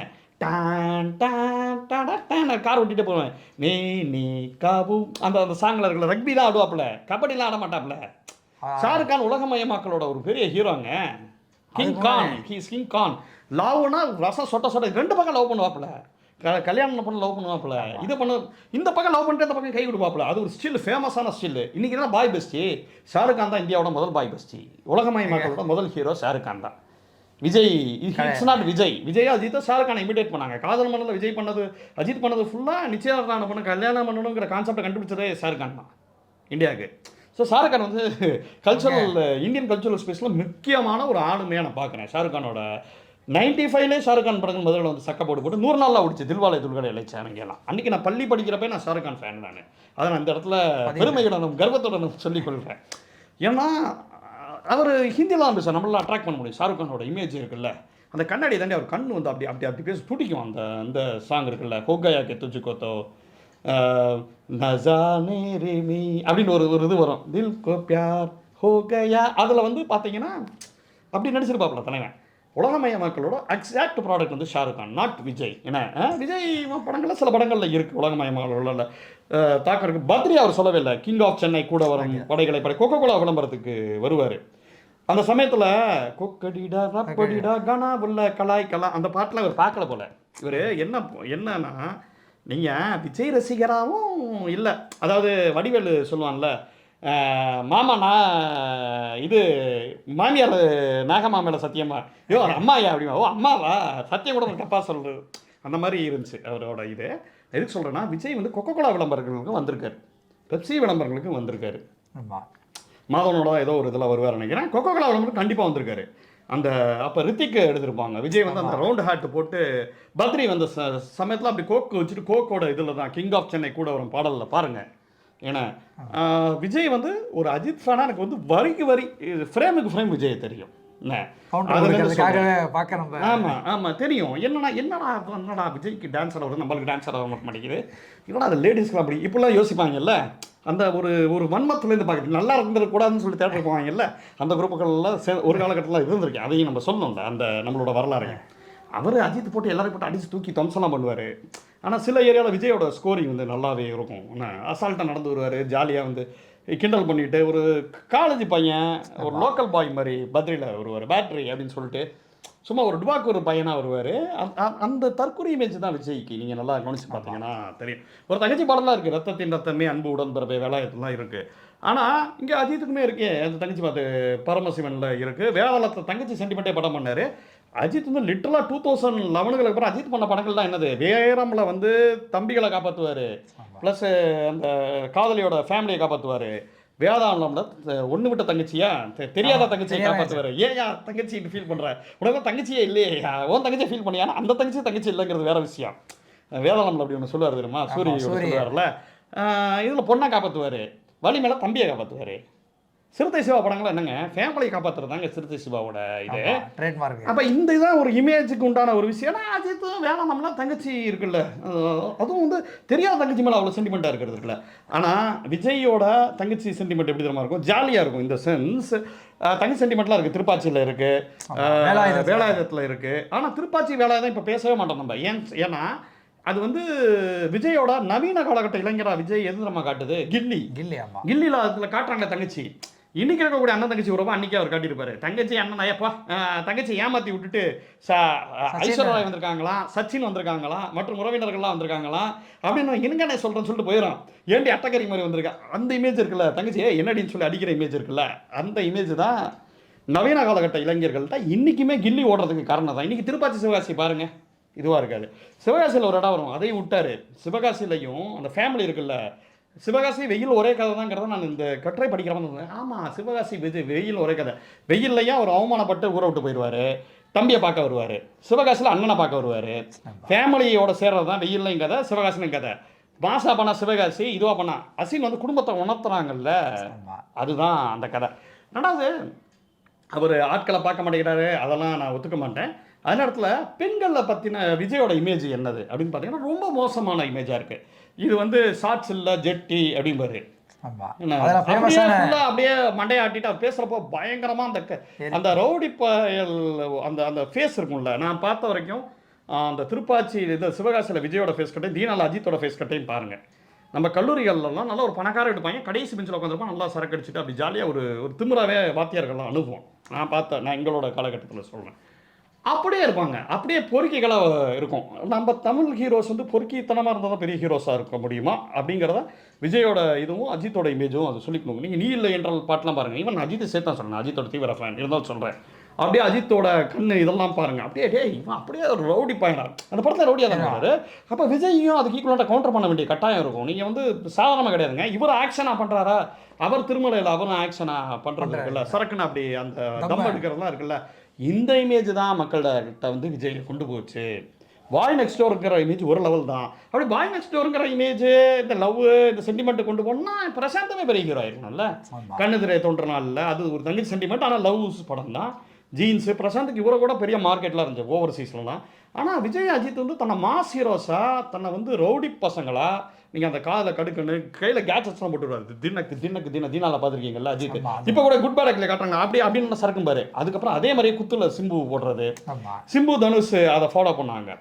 யாரெல்லாம் இந்த தற்குறித்தனத்தை ஃபாலோ பண்ணுறாங்களோ ஒரு லெவல் வரைக்கும், எஸ்கே வந்து ரவுடித்தனத்தை ஃபாலோ பண்ணலாம். ஆனால் ஒரு ஜாலியான 2K கிட்ஸில் இருக்கக்கூடிய ஒரு பொறுப்பில்லாத இளைஞராக ஒரு 2Kவோட ஸ்டார்டிங் இளைஞர்கள் வந்து எஸ்கேனா, 2Kவோட எண்டிங் இளைஞர்கள் நடுவில் இளைஞருக்கு வந்து யார் நம்ம ஹிப்ஹாப் பாதினா எண்டிங் இளைஞர்கள் இருக்காங்கல்ல 2010க்கு அப்புறம், அதெல்லாம் பிரதீப் ரங்கநாதன் ரவுடிசம்னு இல்லை. ஆனால் பார்த்தீங்கன்னா நாங்கள் ஒரு மாதிரி கேரளா ஒரு மாதிரி ஜாலியாக இருப்போம்ப்பா, நாங்கள் கிரிஞ்சாக இருப்போம் அப்படிங்கிறது. ஸோ ஒவ்வொரு காலகட்டத்தை பிரதிபலிக்கிறவங்க தான் நல்ல மாஸ் ஹீரோஸாக இருந்திருக்காங்க. அஜித் விஜய் வந்து அதை வந்து பக்காவாக பண்ணி அந்த இமேஜ் இருக்குல்ல, அது எம்ஜிஆர் மாதிரியான க்ளீன் ஸ்லேட் இமேஜ் கிடையாது. மங்காத்தெல்லாம் அஜித்துக்கு பயங்கர நெகட்டிவ் இமேஜ். ஆனால் அதை அசால்ட்டாக தூக்கிட்டு போச்சு, ஏன்னா உற்பத்தி முறை வந்து அப்படி இருக்குது. அதுக்கப்புறம் நீங்கள் பார்த்தீங்கன்னா துப்பாக்கிலாம் பார்த்தீங்கன்னா விஜய்க்கு துப்பாக்கின்னு தங்கச்சியில் வருவாங்க, ஆனால் ரொம்ப சென்டிமெண்டலாக இருக்க மாட்டாப்ல. நீங்கள் நல்லா கவனிச்சு பார்க்கணும். ஒரு தங்கச்சி சென்டிமெண்ட்டுங்கிறாரு, தங்கச்சியை ஃபுல்லாக செத்தான பரவாயில்ல நாட்டுக்காக நான் சாகட்டும்ங்கிறத இறக்கி விடுவாப்புல. ஐயோ நீ என்ன அண்ணனாங்கிற மாதிரி தங்கச்சியை திட்டிட்டு போகும். ஃப்ரெண்டு கேட்பாப்புல, சத்தியன் டே நீ சைக்கோடா நீ, ஏன்னா அதுக்காக தங்கச்சியோட இது பண்ணுவியாடா அப்படிம்பாரு. நீங்கள் பார்த்தீங்கன்னா அந்த தேசப்பற்றி தான் பக்தி தான் அதில் வலியும். இங்கே நீங்கள் அஜித் பார்த்தீங்கன்னா மங்காத்தில் யாரையும் கேரே பண்ண மாட்டார். ஏன்னா உலகமயமாக்கல் வந்து யாரையும் கேர் பண்ணாதங்கிறத சொல்லி போகுது. இப்போ கில்லிலேயே விஜய் வந்து அந்த மாதிரி ஒரு அண்ணனா மாறுறாருல, கொஞ்சம் ஜாலியான அண்ணனா மாறுறாரு. நீங்கள் வேலாயுதம்லாம் தோல்வி அடைஞ்சது காரணமும் அதுதான். வேலாயுதத்தில் வந்து ரொம்ப சென்டிமெண்ட்டாக தங்கச்சி ரத்தத்தின் ரத்தமே பாட்டெலாம் ரசிகர்கள் மத்தியில் ஹிட்டு தான், இல்லைன்னு சொல்ல வரேன். ஆனால் அதெல்லாம் ஆடியன்ஸ் ரசிக்கலை. மங்காத்தில் வந்து நானும் எவ்வளோ நாள் தாண்டா நல்லவனாகவே நடிக்கிறதுங்கிறப்ப தான் தேட்டரில் விசில் பறந்துச்சு. துப்பாக்கிலையும் பார்த்தீங்கன்னா விஜய் வந்து அப்படியே பயங்கரமான லவ்லாம் பண்ணலாம் மாட்டார். அந்த பொண்ணை வந்து இவருக்கு பிடிச்சிருக்கு, இவருக்கு ஏற்ற மாதிரி மாடர்ன் பொண்ணாக இருக்கும். டக்குன்னு அவரை கழட்டி விட்டு ஜெயராமன் கழட்டி விட்டு லவ் பண்ணுற மாதிரி இன்னும் இருக்கக்கூடிய சென்சி லவ்ஸ்க்குலாம் ஃப்ரெண்டாக லவ் வந்து துப்பாக்கியில் லவ் சீன்ஸ், துப்பாக்கியில் கத்தியில் அதில் காட்டுற லவ்ங்கிறதோட லஸ்ட்டாக தான் இருக்கும். டக்குனு இதை பார்த்து சம்மந்தாபத்து எப்படின்னு பாருல, அது பழைய காதலுக்கு மரியாதை பிரியமானவளில் வந்த ஒரு எளிமையான லவ் கிடையாது. இன்றைக்கி வந்து உலகமயமாக்கலில் இருக்கக்கூடிய ஒரு ஃபாஸ்டான ஃபேஸில் இருக்கக்கூடிய ஒரு காதலையும் இதையே தான் விஜய் படங்கள் வந்து விற்கிது. இது இது இது மட்டும் இல்லைங்க, இதுக்கப்புறம் விஜயோட படங்கள்லேருந்து என்னென்னா ஆக்சுவலாக இதில் நான் ஒன்று சொல்ல வரேன். அவர் 2-3 வரி தான் விஜய் பற்றி எழுதியிருக்காரு. நானும் அவ்வளோ லென்த்தாக சொல்கிறேன், இப்படிலாம் எழுதியிருக்கலாம்னு சொல்ல வரேன். அப்படி எழுதிருந்தால் அது இமேஜ் ட்ராப்பு. இந்த இமேஜ் எப்படி வளர்க்கப்படுது, உலகமயமாக்கல் எப்படி வளர்க்கப்படும், உலகமயமாக்கலில் தனியான கன்னிங் ஹீரோஸ் தான் உண்டான வாய்ப்பு இருக்குது.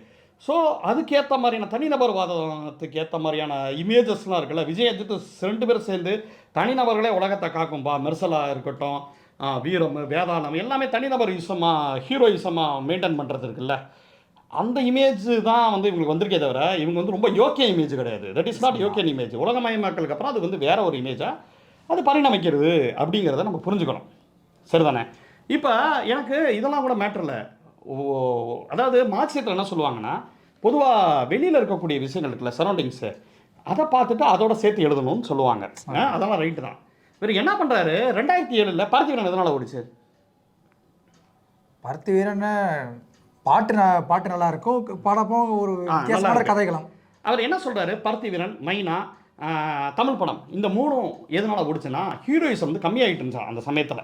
ஓகே. என்ன ஒரு ஆஹா என்ன ஒரு சிந்தனை அப்படின்ட்டு. பருத்திவீரன் வந்து 2007, ஓகேவா? இந்த 2007 தமிழ் சினிமாவோட golden year of Tamil cinema. ஏன் அப்படின்னு சொன்னோன்னா, ரஜினி, விஜய், அஜித் இந்த 3 படங்கள் தான் கடந்த 25 வருஷமாக பிஸ்னஸ் முடிவு பண்ணக்கூடிய படங்கள். என்ன போஸ்ட் ஈவன் 2000 விஜயகாந்தோட பெரிய பிளாக் பஸ்டர் வந்து 2004 ரமணா. அதுக்கப்புறம் கமல் 1-2 ஹிட் கொடுக்குறாரு. இவங்க 2 பேருமே வெளியில் போகிறாங்க. எப்பயுமே விக்ரம் 1-2 ஹிட்டு கொடுத்தா கூட கமல் இந்த லீகில் இல்லை. இவங்க தொடர்ச்சியாக ஹிட்டு கொடுத்த வசூல் லீக் இருக்குல்ல, இந்த இடத்துல இல்லை. கமல் அப்புறப்படுத்தப்பட்டார். விஜயகாந்த் சரி, விஜயகாந்த் அரசியல் பேர், கமல் அப்புறப்படுத்தப்பட்டார். ரஜினி, விஜய், அஜித் இந்த 3 பேர் தான். இந்த 3 பேரை ஹிட்டு கொடுத்த ஒரு வருஷம் என்ன தெரியுமா? 2007. பருத்திவீரனும் மொழியும் வந்த அதே வருடங்கள். பருத்திவீரனும் மொழியும் ஒரே நாளில் ரிலீஸ். அதுவே எனக்கு தெரியும், அந்த இதில் தெரியும். அதே மாதிரி உன்னாலே 6,28,000 ஒரே நாளில் ரிலீஸு. ஸோ பல நல்ல விஷயங்கள் சினிமாவில் நடந்துச்சு. நிறைய சின்ன படங்கள் ஓடிச்சு, பெரிய படங்கள் ஓடிச்சு. பெரிய படங்களில் முதல்ல 100 கோடியான வசூல் பிஸ்னஸை தாண்டுற படம் வந்து ரஜினி படம் தாண்டுது. விஜய் அஜித் படம் வந்து போக்கிரியும் இல்லாமல் 75 கோடி பிஸ்னஸை தோடுது வசூலில். என்ன சொல்கிறது, ஃபஸ்ட்டு 100 crore கிராசர் வந்து தமிழில் வந்து சிவாஜி. ஏன்னா அப்போ ஹீரோசம் ஏறி இருக்கு. இவர் என்ன சொல்கிறாரு, ஈழப்போர் வந்துச்சுல்ல, ஈழப்போர் வந்தப்போ அந்த ஹீரோ வந்து ஈழத்துக்காக இவங்கெல்லாம் யாரும் செய்யலை, அதனால ஹீரோயிசம் வந்து வீழ்ந்துச்சான். எங்கே வீழ்ந்துச்சு? இதுல ஒன்றும் சொல்ல, அந்த உண்டான தரவுகள் எதுவுமே தரவுகளை சொல்லலை. அதுதான் சொல்ல வரேன். இது வந்து ஹாஃப் பேக்டு புக்குங்கிறத நான் சொல்ல வரேன். இது இருக்குல்ல, இந்த 2000 ஈழப்போர் உச்சியில் இருந்தப்ப 2009 May 17 வந்து உச்சியில் இருந்தப்ப என்ன படம் ஓடி இருக்கு தெரியுமா? அந்த மே வரப்ப ஏப்ரலில் வந்து அயன் ஓடி இருக்கு. அன்னைக்கெல்லாம் 100 நாளில் ஓடும். அயன்லாம் கூட 100 நாள் ஓடிச்சு. அயன் வந்து நடுவில் பீக்கில் ஓடிக்கிட்டு இருக்கு, ஈழப்பல்ல ஓடிக்கிட்டு இருக்கு. ரெண்டாவது அயன்லாம் ஓவர்சீஸில் பெரிய கலெக்ஷனு. விஜய் அஜித்துக்கு ஈக்குவலாக சூர்யாவோட மார்க்கெட்டை நிறுவன படங்களில் ஒன்று. ஓவர்சீஸில் யாரும் நம்ம ஆட்கள் படம் பார்ப்பாங்க, பெரும்பாலும் ஈழத்தமிழர்கள் தான். ஆமாம். நீங்கள் ஓவர்சீஸ்லாம் அப்ரூவ் பண்ணாமல் லண்டனில், மலேசியாவில், சிங்கப்பூரில், யூகேல, ஃப்ரான்ஸில் இங்கெல்லாம் ஈழத்தமிழர்கள் இருக்கிறாங்க எனக்கு தெரிஞ்சு. ஏன்னா இதை தாண்டி கூட இருக்கலாம். இங்கெல்லாம் ஓடாமல் உங்கள் படம் வந்து இதுவாகாது. ஈழ பிரச்சனை ஓடிக்கிட்டே இருக்கிறப்ப கூட நம்ம ஊரில் படங்கள் ஓடிக்கிட்டு தான் இருந்துச்சுங்கிறது தான் ஒரு இது. அது ஒன் செட் ஆஃப் ஒரு மக்களை ஒழுக்குச்சுங்கிறது வேற. ஆனால் இதுக்காக மாஸ் ஹீரோலாம் ஒளியலை. புது மாஸ் ஹீரோ ரைஸ் ஆனார். அந்த நேரத்தில் விஜய் அஜித் கொஞ்சம் டவுனில் இருந்தாங்க. இவருக்கு அசால் வந்துட்டு இருந்துச்சு. அவர் சுறா ஹீரான் மொக்க படம் பண்ணிட்டு இருந்தாரு. அதை தாண்டி என்ன பண்ணாருன்னா, சுறாவை போட்டு லிங்க் பண்ணிட்டாப்ல. சுறா வந்து என்னவா, ஈழ தமிழர்களுக்கு டிஎம்கேக்கு உண்டான விஷயமா. டிஎம்கே மாதிரியான போலி இது வந்து சுறாவில் நீங்கள் வந்து அவர் மீனவரை வர்றாருல, நீங்கள் வந்து பிரபாகரனை புரிஞ்சுக்கணும். அதை கமர்ஷியல் வெர்ஷன் தான் இதுன்ட்டாரு. இந்த வழக்கெல்லாம் இங்கேருந்து பிடிச்சிங்க. எனக்கு 1001 பார்த்தா ஈழ பிரச்சனை உண்மையான விஜய் ரசிகர்களே ஒத்துக்க மாட்டாங்க. என்னப்பா இது? அதாவது என்னன்னா, நீங்கள் அந்த சமகாலத்தை பார்க்கறது வேற, ஏன் ஓடிச்சுங்கிறது இருக்குல்ல. ரஜினி கமல் படங்கள் ஓடுறப்ப கூட மகேந்திரன் படங்களும், பாலமேந்திரா படங்களும், மணிரத்னம் படங்களும், சுந்தரராஜன் பெரிய ஃபேன்ஸ் இருந்தாங்க. வெள்ள திறந்ததுக்காக, வைதேகி கார்த்து இருந்தால், அம்மன் கோயில் கிழக்காலெல்லாம் ஓடிக்கிட்டு இருந்துச்சு. பெரிய கமர்ஷியல் ஹீரோஸ்க்கு சுந்தரராஜன், உங்களுக்கு மணிவண்ணன் ஹீரோயிசம் பேஸ் பண்ணாத படங்கள் தான் எடுத்தாங்க. பாக்கியராஜ், பாண்டியராஜன். ரஜினி கமல் ஓடிக்கிட்டு இருந்தப்போ நீங்கள் அலைகள் ஓய்வதில் இல்லை ஒரு கிளைமேக்ஸ் வருது, இல்லை ஏதோ ஒரு கிளைமேக்ஸ் வருது வேறு படத்தில், அதனாலே மாஸ் ஹீரோ படங்கள் ஓடலைங்கிறது எப்படி சொல்கிறீங்க? எந்த தரவுகள்லேருந்து சொல்கிறீங்க அப்படின்னு பார்த்தா, அவர் சொல்கிற காலகட்டத்தில் டைமில் இல்லை. கரெக்டு தான், ஸ்பூஃப் படம் வந்துச்சு. சரி, ஆகா என்ன படத்தோம்ட்டு ஒரு ஸ்பூஃப் படம் தமிழ் படத்துக்கு முன்னாடி இவர் கவுண்டமணியும் ராம்கியும் போட்டு பின்னி எடுத்துருப்பாங்க. அந்த படத்துக்கு என்ன காரணம் சொல்லுவீங்க? அதெல்லாம் ஒன்றுமே சொல்ல முடியாது. ஸோ இந்த இதெல்லாம் இருக்குல்ல, இதெல்லாம் மன உளைச்சலை கொடுத்துச்சு. அதாவது விஜய் பற்றின தரவுகள் இருக்குல்ல, விஜய் பற்றி தரவுகள் வந்து பெருசாக ரொம்ப நல்லாலாம் இல்லை. நீங்கள் அந்த இமேஜ் வந்து இப்படி விஜயோட இமேஜ் ட்ராவல் ஆகிருக்குங்கிறத நீங்கள் சொல்லிதான் பரவாயில்ல. 2017 அப்புறம் விஜய் கூட்டங்களே வரலன்னா சொல்கிறாரு, அது அஜித்துக்கான இமேஜ். அதை தாண்டி ஒன்று சொன்னார் பாருங்க, ரஜினியும் விஜயும் வந்து இதில் நடிச்சது இல்லையா, இதில் விளம்பரம் நடிச்சது இல்லையா. இங்கே விஜய் கொக்கோகோலா இமேஜ் இல்லை நடிச்சாரு. அப்புறம் அஜித் தான் நம்ம நடிச்சது இல்லை. அஜித் தான் யூஸ் பண்ணுற ப்ராடக்ட் தான் நடிச்சிருப்பாரு. அது ஏதோ ஒரு வருமே சச்சின்ல. அதை வச்சு தானே ஆடு கொடுப்பாங்க. ஆமாண்டா, நான் மறந்துட்டேன். பார்த்தியா இல்லையா? அஜித் கன்னியா நாங்கள் அதெல்லாம் சொல்லுங்க. விஜய் வந்து நிறைய அப்புறம் இது டொக்கோமோல சிம் வந்துச்சு. ஆமாண்டா, ஏய் பாத்தியா, நான் சொல்ற கூட சொல்லாத பாருங்க. தரவுகள் வந்து இப்படி கிடக்குது. அதாவது கண்ணுக்கு நேராக தெரியக்கூடிய விஷயங்கள் இருக்குல்ல, அந்த விஷயங்கள்லயே நீங்க புக் எழுதுறப்ப இது எல்லாத்தையும் எல்லாம் கவனிக்கணும்ல. என்ன சொல்றாருன்னா, ஷாருக் கானோட இமேஜ் வந்து ஆடுகள் நடிச்சு உலகமயமாக்கத்தை உள்வாங்கின இமேஜா. ஆனால் விஜயோட இமேஜ் அப்படி கிடையாது. அவர் வந்து அந்த இதெல்லாம் ரிலையன்ஸ் அந்த மாதிரி ஏதோ விளம்பரத்தில் வந்தார். ஜாய் அலுகாஸ் மாதிரியான விளம்பரங்களில் வந்தார்ல, ஏதோ ஒரு ஜாஸ் அலுகாஸா ஜாய் அலுகாஸா தெரியல, ஒன்று பிரசாந்தோட கடை ஒரு ஒரு விஷயம், ஏதோ ஒரு விஷயம் நகை விளம்பரத்தில் வந்தார்ல விஜய், அந்த மாதிரி அவருக்கு. ஏன்னா விஜய் அவங்க அம்மா சோபா சந்திரசேகரும் வந்தாங்கன்னு நினைக்கிறேன். இந்த மாதிரிலாம் பல விளம்பரங்கள் வந்தார். அவர் எங்கேயாவது விளம்பரங்கள் வரல, அவர் எங்கேயாவது மக்கள்கிட்ட துண்டிச்சுக்கிட்டாரு. அவர் வந்து தொடர்ச்சியாக கூட்டங்கள் அதெல்லாம் சொல்கிறாரு. அவர் வந்து பாடல் வெளியீட்டு விழாவில் மட்டும் வந்து அது பெரிய செய்தியாக மாறிச்சுனாரு. அப்படி பார்த்தா பாடல் வெளியீட்டு விழாவுக்கே வராத அஜித்துக்கு எவ்வளோ பெரிய இமேஜ் இருக்கும், எப்படி அவர் இமேஜை தக்க வச்சுக்கிறாரு. அவர் எந்த பேட்டிக்கும் வரதில்லை, ஆனால் அந்த படம் வரப்போ ஏன் அவ்வளோ பெரிய ஓப்பனிங் இருக்குன்னா, இதுவே அவருக்கு ஒரு நல்ல பேராக இருக்குது, அவர் வரமாட்டதே தலை அப்படின்னு. அதனால தான் அந்த கேம்பா கோலா ஆடுக்கு பயங்கரமாக திட்டினாங்க நிறையா. என்ன நீ இப்படி பண்ணிட்ட அப்படின்னு திட்டினாங்க மக்கள். ஏன் திட்டினாங்கன்னா, அவர் ஆரம்பத்தில் அப்படி ஏதோ சில விளிமிங்கெல்லாம் வச்சுருக்கேன்ட்டு ஒரு சீனை போடுறதுக்காக ஏதோ பண்ணியிருக்கு. அதையும் நம்ம சொல்லணுமா இல்லையா? வித் டியூ ரெஸ்பெக்ட் தான் சொல்கிறேன். என்னன்னா, ஸோ இதுதான். ஸோ அந்த சினிமா ரீதியான தகவல்கள் சுத்தமாக இல்லை. அரசியல் என்ன பண்ணியிருக்காங்கன்னா, திமுக அதாவது எப்படின்னா ஒன்று சொல்லியிருக்காரு பாருங்க, அந்த கருத்தியல் எப்படின்னா, கருத்தியல் ரீதியாக திமுக வந்து ஒரு சிறுபான்மையினர் கட்சின்னு பார்க்கப்படுதான். ஆனால் இமேஜ் பில்டு பண்ணிக்கிறாங்கன்னா பழைய லீகஸை மட்டும் வச்சு ஓட்டுறாங்களாம். கருத்தியல் ரீதியாக வரும் கருத்தியலா அது? நான் சொல்கிறது இஸ்லாமியர்களுக்கும் தலித்துகளுக்கும் உண்டான விஷயம் வந்து கருத்தியலா? ஒன்றும் இல்லை. அருந்தின மக்கள்கிட்ட போய் கேட்டு பாருங்கள். இந்த தூய்மை பணியாளர் பிரச்சனையை தாண்டியும் திமுக பெரிய ஆதரவு இருக்குது. ஆதித்தமிழர் பேரவை மாதிரியான கட்சிகளில் போய் கேட்டு பாருங்கள். அந்த 3% உள்ளொதுக்கீடுங்கிறது ரொம்ப முக்கியமான உள்ளொதுக்கீடு. அதே மாதிரி பிசியில் கீழே இஸ்லாமியர்கள் 35% உள்ளொதுக்கீடுங்கிறது அவங்க லைஃப்பில் டேரெக்டாக பாதிக்குது. எப்படின்னா, அருந்தின மக்கள் நான் கேள்விப்பட்ட வரைக்கும் சில 10 பேர் கூட இல்லாத இருந்த படிக்கிற, அதாவது நான் சொல்கிறது வக்கீல்கள், டாக்டர்கள், இன்னைக்கு பல்லாயிரக்கணக்கான பேர் உருவாயிருக்காங்களாம். 2009 நம்ம கலைஞர் அந்த சட்டம் போடுறாரு. இப்போ அதோட எஃபெக்ட் வந்து இருக்குது. இப்போயுமே தூய்மை பணியாளர் விஷயத்தில் ஐயா கலைஞர் அவ்வளோ செஞ்சுருக்காரு, நீங்கள் ஏன் செய்யலைங்கிறது தான் அவங்களோட மக்களோட ஒரு விஷயம். மக்கள் வந்து இது வந்து திமுக ஒவ்வொரு இடத்துலையுமே சிறுபான்மையினருக்கு செஞ்ச விஷயங்கள் அவ்வளோ விஷயங்கள் மேசிவ். நீங்கள் அந்த திருப்பூர் டிசம்பர் வரைக்கும் வந்தார், இந்த எழுத்தாளர் எழுதியிருக்காரு.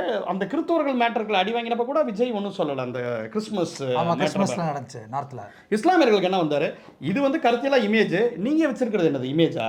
நீங்கள் வந்து உங்களோட புத்தகங்களுக்கு சபீர் வராரு, இதெல்லாம் வராரு, ரைட்டு அவங்க மூலமாக நீங்கள் வந்து மாணவர்கள்ட்ட அம்பேத்கர் புத்தகங்களையும் தலித்துமுடைய புத்தகங்களையும் எல்லாத்தையும் சொல்கிறீங்க. அதெல்லாம் ஓகே, குட். ஆனால் இவங்க எந்த இடத்துலேருந்து அந்த மேடைகளில் இது பண்ணுறீங்க? அதுதான் இந்த புத்தகத்தில் ரொம்ப முக்கியமான ஒரு இடம். ஆலோர்ஜனா அந்த இது இருக்குல்ல, அந்த விகடன் விழா இருக்குல்ல, அதில் வந்து பகவத்கீதையோட சாதி அழித்தொடர் சேர்த்து வைக்கப்படுது. அது கடுமையாக விமர்சிக்கப்படுது. அதுக்கு இவர் நம்பால் வந்து ஒரு பொழிப்புரை எழுதுறாரு. ஏன்னா நீங்கள் அதை அப்படி பார்க்கக்கூடாது. இந்து ஓரியன்டேஷன், இந்துவோட இதில் வந்து திமுகவே சில சமயம் இந்துக்களுக்கு ஆதரிக்கிற மாதிரி தள்ளப்படுது. அந்த மாதிரி தான் விஜய் தள்ளப்படுறாரு. அப்படி இருக்கிறப்ப பகவத்கீதையோட நீங்கள் சாதி அழித்தொடர் அம்பேத்கரை கொண்டு போனார் பாருங்க, இதை நீங்கள் அப்படி தான் பார்க்கணும். என்ன மாதிரியான கோளார் பொழிப்புரை? அப்போ எனக்கு என்ன கேள்வி வருதுன்னா, இந்த பக்கம் வந்து திமுக பண்ணுற எல்லா வேலையும் இமேஜுக்காக பண்ணுறது அப்படின்னு சொல்கிறது. இவங்க வந்து ஆரம்பத்துலேருந்தே 2000 ரூட்டு நிறுவனம் பற்றி நமக்கு தெரியும், ஜெகதீஷோட நிறுவனம். நீங்கள் பழனி வந்து இதுவாக இருந்தார், பிடி பழனிக்குமார் இருந்தார், அதுலேருந்து ஜெகதீஷ் வராரு. சினிமாலே அவங்க என்ன பண்ணுவாங்க தெரியும், நமக்கு தெரியாது இல்லை, ட்விட்டர் அரசியல் நமக்கு தெரியாது இல்லை, நம்ம தொடர்ச்சியாக அதை வந்து பார்த்துக்கிட்டே இருக்க மாட்டேன். என்னங்கடா அப்படி பண்ணுறீங்க? ஆர்கூட் காலகட்டத்தில் இந்த செந்திலானந்த் ஒருத்தர் இருப்பார், அஜித் ஃபேனா, அப்புறம் கொக்கின்ற ஒருத்தர் ட்விட்டரில் இருப்பார். ஸோ இந்த பக்கம் செந்திலானந்தனா ஸ்டார் அஜித்னு ஒரு குரூப் இருக்கும். ஸோ இந்த பக்கமும் அவங்களுக்கும் உண்டான அந்த விஷயங்கள் இருக்குல்ல, ஒரு அடுத்த ஹீரோ அழிக்கிறதுலேருந்து இந்த மாதிரியான பல தகவல்கள் சொல்லுவாங்க. எஸ்ஐசி மேலே நிறைய குற்றச்சாட்டுகள் உண்டு. குமுதமலை இவரை சூப்பர் ஸ்டார் சொல்லிட்டாருன்ட்டு போய் குமுதம்மா போய் மிரட்டினது, அந்த மாதிரியான விஷயங்கள் உண்டு. நெகட்டிவ் ட்ராக் ட்ரெண்ட் பண்ணுறதெல்லாம். ஒரு ஆள் வந்து போட்டிக்கு வந்தாங்கன்னா அவங்ககிட்ட எப்படி வாய்ப்புகளை வந்து பறிப்பாங்கிறது வந்து பெரிய ஹிஸ்ட்ரி உண்டு. ஏன்னா பூவனுக்காகவே வேற ஒரு ஹீரோ இதுவானதாகவும் விஜய் வந்து உள்ளே போனதாகவும் நிறையா தகவல்கள் உண்டு. என்ன அதெல்லாம் விடுங்க, கான்ஸ்பிரசி, ஒரு ஹீரோ நடிக்கிறதா இன்னொரு ஹீரோ அக்செப்ட் பண்ணுறது அதெல்லாம் ஓகே. ஆனால் ஒரு காலகட்டத்துக்கு அப்புறம் இது ஆர்கனைஸ்டாக பண்ணுறாங்க, ஒரு டீமாக பண்ணுறாங்க. அதாவது லியோ ஸ்கேமன் போட்டாலே 600 கோடி வசூல், 150 கோடி வசூல்ங்கிறது உங்களுக்கு புரியும். அந்த தேட்டரில் எம்டியான தேட்டரில் ஹவுஸ்ஃபுல்னு சொல்லிட்டு ஃபுல்லாக போட்டு கான்ஸ்கோரையே ஏமாற்றக்கூடிய ஒரு ஆட்களாக இருந்தாங்கன்னு சொல்லிட்டு அன்றைக்கி லியோ ஸ்கேமை பற்றி எல்லா சேனல்லையும் வேறு இதில் பேசினாங்க. ஃபாரினில் ஃபுல்லாக ஹவுஸ்ஃபுல் போட்டு போட்டுறது, அப்புறம் பார்த்தா படத்துக்கு ஒரு டிமாண்டை ரைஸ் பண்ணுறது, வெளியில் அந்த படத்தை பற்றியே பேச வைக்கிறது. இந்த இதுலேருந்து தான் விஜயோட இமேஜ் ஏறுது. Not like MGR, not like Rajini குட்டி போட்டுட்டே இருக்கும். ஆமா, இப்போ பார்த்தீங்கன்னா கில்லியோட ரீரிலீஸ் குட்டி போடுறது, முன்னாடி சர்க்காரோட வசூல் வந்து குட்டி போடும். பிஸ்மி மாதிரி ஆட்கள் எல்லா மீடியாஸ்லையும் ஒரு ஆட்கள் செட் பண்ணி, மற்ற ஹீரோஸ் இருக்காங்கல்ல, ஈவன் ரஜினி இடத்த விஜய் டார்கெட் பண்ணுறாரு, விஜய்க்கு போட்டியாளர் அஜித் இருக்காரு, விஜய் இடத்த எஸ்கே டார்கெட் பண்ணுறாரு. எப்படி வச்சுக்கோமே, கரெக்டாக நீங்கள் பார்த்தீங்கன்னா அந்த ஆர்க்கு ஃபுல்லாக ரஜினி, அஜித், எஸ்கே அப்படிங்கிற ஒரு அட்டாக் வந்து தொடர்ச்சியாக நடந்துகிட்டே இருக்கிறத நீங்கள் சினிமா ரொம்ப ஆர்வமாக இருந்து அந்த ட்விட்டர்லாம் ஃபாலோ பண்ணிங்கன்னா உங்களுக்கு கண்டிப்பாக தெரியும். அதாவது நம்ம வார் ரூமுங்கிறதெல்லாம் நம்ம பிஜேபி பண்ணி தானே பார்க்குறோம். விஜய் கேங் வந்து அவங்களும் 2011 ட்விட்டர் என்ன லெவலில் யூஸ் பண்ண முடியுமா? இதை நான் சொல்லலை, மெர்சல் படத்தோட வியூஸ் இருக்குல்ல, ப்ரொடியூசர் சொல்லிடுறேன். ப்ரொடியூசர் மட்டும் இல்லை, எஸ்ஏசி சொல்கிறாரு விஜய் தப்பாக யாரோ கேட் பண்ணுறாங்க, இது வியூஸ் அதிகமாக காட்டணுங்கிறதுக்காக பாட்ஸ் எல்லாம் வச்சு பண்ணுறாங்க. ஸோ விஜயோட இமேஜ் வந்து எப்படி வந்து ஏற்றப்பட்டுச்சு அப்படின்னு கேட்டிங்கன்னா, எல்லாரை விட விஜய் பெஸ்ட்டியா. நீங்கள் நல்லா கொஞ்சம் பாருங்கள், துணிவு வாரிசு இருக்கிறவங்க விஜய் அஜித்ன்ற ஒரு கான்வர்சேஷன் இருந்துச்சு. அப்புறம் நான் கேள்விப்பட்ட வரைக்கும் உள்ளுக்குள்ளே அந்த இடத்துல உள்ளுக்குள்ளே என்ன நடந்திருக்குன்னா, இல்லை நமக்கு அஜித் போட்டி இல்லை, நமக்கும் ரஜினிக்குங்கிற மாதிரி நெரட்டிவ் செட் பண்ணுறது இருக்குல்ல. அரசியலுக்கு வர போறாரு, லியோக்குள்ள அரசியலுக்கு வர போறாரு. நீங்க அது வரைக்கும் நீங்க பாத்தீங்கன்னா அதுக்கு முன்னாடி ஒரு 7-8 வருஷத்துக்கு முன்னாடி சர்க்கார் அப்பையே அவர் சொல்லியிருப்பாரு, யார் பிஸ்மி சொல்லியிருப்பாரு, அதெல்லாம் தாண்டி போயிட்டாருங்க, ரஜினிலாம் தாண்டி போயிட்டாரு, விஜய்க்கு அடுத்து யாருமே இல்லை அப்படின்னு சொல்லியிருப்பாரு. நான் ஒன்று கேட்குறேன், 600 கோடி வசூல் தான் பெரிய விஷயம் அப்படின்னா நீங்கள் லாஞ்சி விட்டிய சூப்பர் ஸ்டாருக்கு பார்க்கணுமா? 600 கோடி வசூலை பார்க்கணுமா? 600 கோடி வசூல் பொன்னியின் செல்வன் ஜெயம் ரவிக்கு இருக்கே. இது 600 கோடி. இன்னொரு சொன்னாங்க, இன்னைக்கு ஒருத்தர் போட்டிருந்தாரு, துரந்தர் படம் 1300 கோடி. அப்போ மாதவன் தான் சூப்பர். அப்போ உங்க இதுபடி டிக்ளேர் பண்ணிடலாம், அறிவிச்சிடலாமா?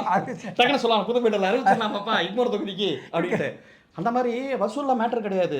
என்ன லாஞ்சிவிட்டிங்கிறது இருக்குல்ல, ராமராஜன் பார்க்காத வசூல் கிடையாது.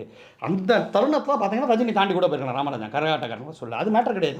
விஜயகாந்த் பலமுறை தாண்டி போயிருக்காரு, கேப்டன் பிரபாகரனில் தாண்டி போயிருக்காரு. அந்த வருஷத்தில் பெரிய பிளாக் பஸ்டர் கேப்டன் பிரபாகரன் நடந்திருக்கு. நேருக்கு நேராக போகுது மன்னன் சின்ன கவுண்டர் வசூல் தான் கூட ரஜினியே ஒத்துக்கிட்டாருன்னு சொல்லிட்டு இவர் உதயகுமார் சொல்கிறாரு. மனிதனும் உழவன் மகன் வரப்போ உழவன் மகன் வின் பண்ணியிருக்கு. அன்றைக்கி வந்து மனிதன் நாயகன் உழவன் மகன் மூணுமே பெருசாக பேசப்பட்ட படம். மனிதன் உலகம் மகன் ஜெயிச்சிருக்கு. ஸோ அந்த மாதிரி அடிச்சு கப்ப வாங்குறது இருக்குல்ல. என்னைக்காவது மோடி ஜெயிச்சிருக்காரா?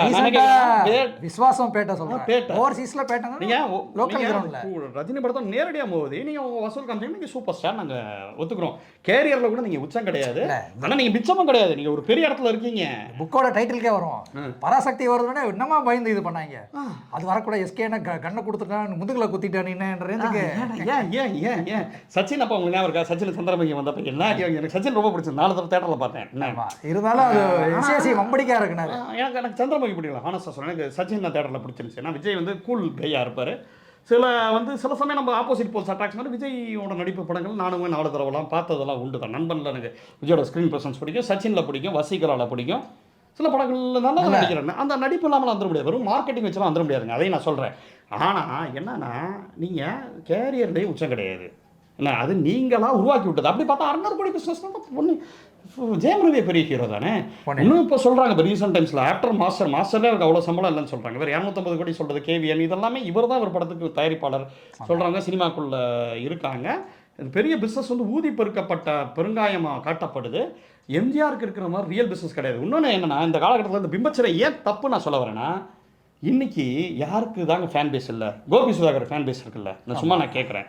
அந்த டிராவிடிங் ஒரு ஆள் வருவாப்பில், அவர் கூட ஃபேன்ஸ் இருக்காங்க. இன்னைக்கு பிரதீப் ரங்கநாதன் பெரிய ஹீரோங்க. இன்னைக்கு வந்து டிடிஎஃப் வாசன் இருக்காங்கல்ல, ஒன்றும் இல்லை விஜயோட ஃபேன் ஒரு பையன், சின்ன பையன், ஃபேமிலிஸ் அப்படின்னு ஃபாலோயிங் இருக்கு. நீங்கள் யார் போய் நின்னாலும் நீங்கள் ஒரு 5000 பேரை காட்ட முடியும். இதுதான் அஜித் சொல்றாரு, இன்னைக்கு வந்து டிஜிட்டல் மையத்தில் கூட்டத்தை காட்டுறது பெரிய மேட்டர் கிடையாது. அது காரணம்னா இவங்க உழைப்பனை குறைச்சலாம் மதிப்பிடலை. இன்னைக்கு வந்து கிரிக்கெட் இருக்கு, ஃபுட்பால் இருக்கு, டிவிஸ்லாம் வந்த பிறகு கிரிக்கெட் ஃபுட்பால்லாம் பார்க்க ஆரம்பிச்சாங்க. இப்போ மெஸ்ஸிக்கு ஒரு ஃபேன்ஸ் உண்டு, கிறிஸ்டியானோ ரொனால்டோக்கு ஃபேன்ஸ் உண்டு. இங்கே யுவன் சங்கராஜை கூட்டு பாருங்க, அவ்வளோ பெரிய க்ரௌடு வரும் இந்த மியூசிக் கேட்கறதுக்கு. தேவாக்கு அவ்வளோ க்ரௌடு வரும், வித்தியாசங்கள் க்ரௌடு வரும். நம்ம மக்கள் எதை ரசிக்கிறாங்க, யாரை ரசிக்கிறாங்கன்னு தெரியாது. எல்லாருக்குமே பெரிய க்ரௌடு வரும். அந்த பிரதீப்னு ஒருத்தர் பாடுவார் தெரியுமா, எனக்கு அவர்லாம் அந்த சில பாட்டு நல்லா பாடியிருப்பாரு. அவர் பெரிய சிங்கர்னு தெரிஞ்சது காரணமே அந்த நிறைய நிகழ்ச்சிகளோட இது சேப்டர் வரப்ப என்னடா இவ்வளோ பெருசாக இது பண்ணுறாரு. ஒருத்தர் அண்ணாச்சின்னு ஒருத்தர் யூஎஸ்ல போய் பேசுறாருல, அவருக்கு க்ரௌடு வரும், அலெக்ஸுக்கு க்ரௌடு வரும். நீ க்ரௌடு வரதெல்லாம் இன்னைக்கு பெரிய மேட்டரா? ரெண்டாவது இன்னைக்கு பிஆர் டீம் எல்லாருமே வச்சிருக்காங்க. எஸ்கேலேருந்து இன்னைக்கு டிவி நடிகர்கள்லேருந்து கலைக்க போது யார் ஆட்கள்லேருந்து ஒன்றும் இல்லை. நம்ம லுங்கி பாய்ஸ் ராஜமணிங்களா ஃபேனா? எவ்வளோ பேர் நடிகர் லுங்கி பாய்ஸ் ராஜமணி? ஹரி எப்படி நடிப்பாப்ல? இவரை விட்டீங்களா? ராஜமோகன் விட்டீங்களா? ராஜமோகன் இல்லடா, லுங்கி பாய்ஸ் ராஜமோகன். ஏன் ஹரியை சொல்றேன்னா, ஹரியோட வீடியோ பார்த்துட்டு இருந்தோம். அப்படி கட் பண்றாரு, அந்த பாட்டெல்லாம் போடுறாங்க லுங்கி பாய்ஸ் ஹரிக்கு. எல்லாருமே குட் பேட் ஆக்லி பாட்டெலாம் போடுறாங்க. இன்றைக்கி ஒரு பையன் வந்து நமக்கு தெரிஞ்ச பையன் வந்து ஏதோ கார் ஷோரூம் ஆரம்பிக்கிறாங்க, அவரோட ஃப்ரெண்ட் ஆரம்பிக்கிறாங்க. எல்லாம் அந்த ஏஜ் பசங்க, 25 வயசு பையன். குட் பேட் ஆக்லி இல்லை சார் ரொம்ப ராங்கு அந்த ஒரு சாங் வரும் தெரியுமா, டான்ஸ், அந்த சாங்கை போட்டு டப்ப டப்பன்னு கட் பண்ணி இது பண்ணுறாங்க. யாருங்க பிரபலம் இல்லை? இன்றைக்கி எல்லாரும் தான் பிரபலம். இன்றைக்கி வந்து எனக்கு என்ன தோணுச்சுன்னா, சாதாரண நாட்கள் தான் ரொம்ப கம்மி. ஓகே, பிரபலமான எல்லாருமே பிரபலம் தான். அப்படி இருக்கிற காலகட்டத்தில் ஒரு ஹீரோக்கு மட்டும் பிம்பம்லாம் இருக்காது, இருக்க முடியாது. அது எப்படி ஏன் இருக்க முடியாதுன்னா அப்படி கிடையாது. மக்கள் வந்து இன்னைக்கு விஜயை பார்ப்பாங்க, பிக் பாஸை பார்ப்பாங்க, இன்னைக்கு ஏர்டெல் சூப்பர் சிங்கர் ஃபைனல் ஓடிட்டு இருக்குன்னாங்க. அந்த பையன் எவ்வளோ ஃபேமஸ் தெரியுமா? அந்த ஒரு பையன் இளையராஜா மாதிரி படம் மிஸ்கின் எவ்வளோ ஹிட் தெரியுமா? டிஆர்பி ஏறி இருக்கு மிஸ்கின். விஜயோட படத்தில் டிஆர்பி ஏறல. மிஸ்கின் வர்றாருல ஏர்டெல் சூப்பர் மிஸ்கினுக்கு ஃபேன்ஸ் இருக்காங்க, அறிவு ரீதியான ஃபேன்ஸ் இருக்காங்க, ஓடிடி செக்கு அவ்வளோ ஃபேன்ஸ் இருக்காங்க, இயக்குனர் ராம் ஃபேன்ஸ் இருக்காங்க. ரஞ்சித் ஒரு பெரிய ஒரு லீகசி ஃபாலோ பண்ணுறாரு இந்த சினிமாவில். பார்த்தீங்கன்னா ரஞ்சித்னான்னு சொல்கிறாங்க, எக்கச்சக்க பேருக்கு உதவி இயக்குனர் இருக்காங்க. ரஞ்சித் படம் தான் அவ்வளோ ஓப்பனிங் இருக்கும். செல்வராவனுக்கு இல்லாத கல்ட்டு இமேஜா இன்றைக்கி எல்லாருமே ஃபேமஸானவங்க தான். இன்றைக்கி சாமானியர்கள் இருக்கிறது தான் ரொம்ப கஷ்டம். ஸோ அதனால் இந்த பிம்பான்னு சொல்கிறதெல்லாம் வந்து சுத்த இதுவே வந்து ஒரு ஃபேக்கான ஒரு நெரேட்டிவ். எனக்கு என்னென்னா இந்த புத்தகத்தில் விஜய்க்கு ஒரு பிம்பத்தை கட்டமைக்கிறாங்க. ரொம்ப சிக்கலான விஷயம் என்னென்னா இன்றைக்குமே சிறுபான்மையினரோட இது வந்து சிறுபான்மையினர் இருக்கா திமுக நிற்க தான் செய்யுது. இஸ்லாமியர்களுக்கு கொண்டு இந்த திருப்புறன்ற மேட்டர்லேருந்து எல்லா மேட்டர்லையும் இது என்ன பண்ணுதுன்னா விஜயை வந்து ஒரு வரி விமர்சனம் பண்ணிட்டு 3 பக்கத்துக்கு திமுக விமர்சனம் பண்ணுறாங்க. ஏங்க நீங்கள் வந்து அது எல்லாமே பிம்பமா? நீங்கள் இந்த சிறுபான்மையினருக்கு திமுக பண்ணது பிம்பமா? கிடையவே கிடையாது. நிறைய சாதனைகளை பண்ணியிருக்காங்க, நிறைய பிரச்சனைகள் இருக்குது, எல்லாத்தையும் சேர்த்து தான் நான் சொல்கிறேன். ஸோ அது வெறும் பிம்பம் கிடையாது, இட்ஸ் ஆர்கானிக். இந்த ஆர்கானிக்காக இருக்கிறதும் ஒருத்தர் பேட்டிக்கு கூட நேரில் வர மாட்டேங்கிறாரு NDTVயில். அது வந்து இப்படி சொல்கிறதாக தகவல் அப்படி இருக்கலாக தகவல். எனக்கு தெரிஞ்சு ஒரு பத்திரிகையாளர் ரொம்ப க்ளோஸ் ஃப்ரெண்டு, அவர் சொல்லுவார், நம்ம அண்ணன் மாதிரி தான், விஜய் எப்படி பேட்டி எடுப்பாங்கன்னா விஜய் எதுவும் பேட்டி கொடுக்க மாட்டாராம். அவர் சொல்லுவார், ஆனால் நான் பேர் வேணாம், அவர் சொல்லுவார் விஜய்க்கு பேத்தியே கொடுக்க தெரியாதான், விஜய் அவ்வளவு அமைதியாக இருந்தார், அத்தனை உயரத்தை தாண்டியும் அந்த கிரீடத்தோட அடக்கத்தோடு இருந்தார் அன்றைக்கி சொல்லுவாங்களாம். இன்றைக்கி வரைக்கும் அதான் ஃபாலோ ஆகிட்டு இருக்கு. நேரில் ஒரு பேட்டி கொடுக்க முடியல. இப்போ நம்ம அவங்கள கிட்ட வந்து பேட்டி கேட்டாங்க, நம்ம கொடுக்க மாட்டோம். தெரிஞ்சது ஏதோ ஒன்று சொல்லுவாங்க, 4 விஷயம். அதுக்கு முதல்ல விஷயம் தெரியணும், கூச்சப்படாமல் இருக்கணும். மக்கள்கிட்டே அவர் வந்து இதுவாகலை. அஜித் நல்ல பேட்டி கொடுக்க முடியும். இப்போ அந்த கார் ரேஸ் கூட அப்படியே சரளமாக கொடுக்குறாரு. ஓகே கேட்குறாங்க, கல்ட்டுங்கிறாங்க. அதுலேயும் ஒரு மாற்று கருத்து இருக்குது. கல்ட்டுங்கிறவங்க இப்போ சீமான கல்ட்டுன்னு சொன்னால் கூட ஓகே, சீமான் சினிமா இமேஜ் வச்சு வரல, சொந்த பேச்சுனால ஒரு 8 லட்சம் ஓட்டு வாங்கியிருக்காரு. அத்தனை தம்பிகளை வந்து கதை சொல்லி இதுவாகிருக்காரு. அப்படி ஒரு ஏமாத்திர திறமை இருந்து, நல்ல பேச்சு திறமை இருந்து, நல்ல ஆளுமை இருந்தால் கல்ட்டுகள் எல்லாமே நல்லா பேசுவாங்கம்மாங்க. இவர் பேச மாட்டேங்கிறது, இவர் எப்படிங்க கல்ட்டாவார்? இவர் என்ன இதில் கல்ட்டாவார்? இவர் எப்படி அதை சொல்லுங்கள். அதாவது மேலே ஜனநாயகன் போட்டுட்டு, ஜனநாயகம் தான் டெமோக்ரஸி, ஜனநாயகங்கிறப்ப சிங்கிள் இதுவாக போகுது அந்த வார்த்தை ஒன்று. ஏன்னா ரெண்டாவது இது எப்படி பிம்பச்சரி 2.0ங்கிறப்ப அந்த விஷயத்தை வச்சு அதை இது பண்ணுறது இருக்குல்ல, அதை அந்த லீகஸ் இருக்குல்ல. இப்படி வந்து பழைய படத்தை நீங்கள் எடுக்கிறீங்கன்னா அதுக்கு நீங்கள் ரெஸ்பெக்ட் பண்ணணும். இப்போ MSS பாண்டியனோட இதில் வந்து செம்ம ஆய்வுபூர்வமாக இருக்கும். இதில் சில வார்த்தை விளையாட்டு இருக்குல்ல, உலகமயமாக நவதாராளமயம் அந்த காலகட்டத்துக்கு பிறகு திருப்பி சொல்கிறாரு. ஏன்னா அதில் தரவுகளும் கரெக்டாக இல்லை, படத்தோட தரவுகள் சுத்தமாக இல்லை. ஏன்னா எனக்கு நிறைய இடத்துல போக கோவமே வந்துச்சு. கடைசியில் இப்படி உருட்டுனா அப்படி உருட்டுங்கிற மாதிரி ஒரு இடத்துக்கு போனாப்புல. கடைசி இதில் திமுக இதெல்லாம் லாஸ்ட்டில் ஒரு 2 பேஜில் ஆமாம் இவங்களும் சில சாதனைகள்லாம் பண்ணியிருக்காங்க. அதில் முக்கியமாக ஒன்று சொல்கிறேன், திமுக சொல்லுது பார்த்தீங்களா, பாஜகவோட பி டீம் தாவேகா சொல்லுதில்ல, அதுவும் தாவேகா சொல்லுதில்ல பிஜேபியோட கள்ளக்கூட்டணி ரெண்டும் ஒன்றா. ஏன்னா ரெண்டுமே எதை பாயிட்டாக சொல்லுதுன்னா பிஜேபி எதிர்த்து சொல்லுதான். அதுலேருந்து திமுகவும் செக்குலர் ஃபோர்ஸாக, விஜயும் செக்குலர் ஃபோர்ஸாக. விஜய் எப்படி செக்குலர் ஃபோர்ஸு? இப்போ அந்த கன்வால் இப்போ NDTV இருக்குல்ல, NDTV யார் கீழே இருக்குது, அதானி கீழே இருக்குங்கிறாங்க. அந்த கன்வால்ங்கிறவர் பிஜேபி ஜெயித்ததுக்கெல்லாம் ஃபயர் விட்டாருன்னு சொல்கிறாங்க NDTVக்காரரு.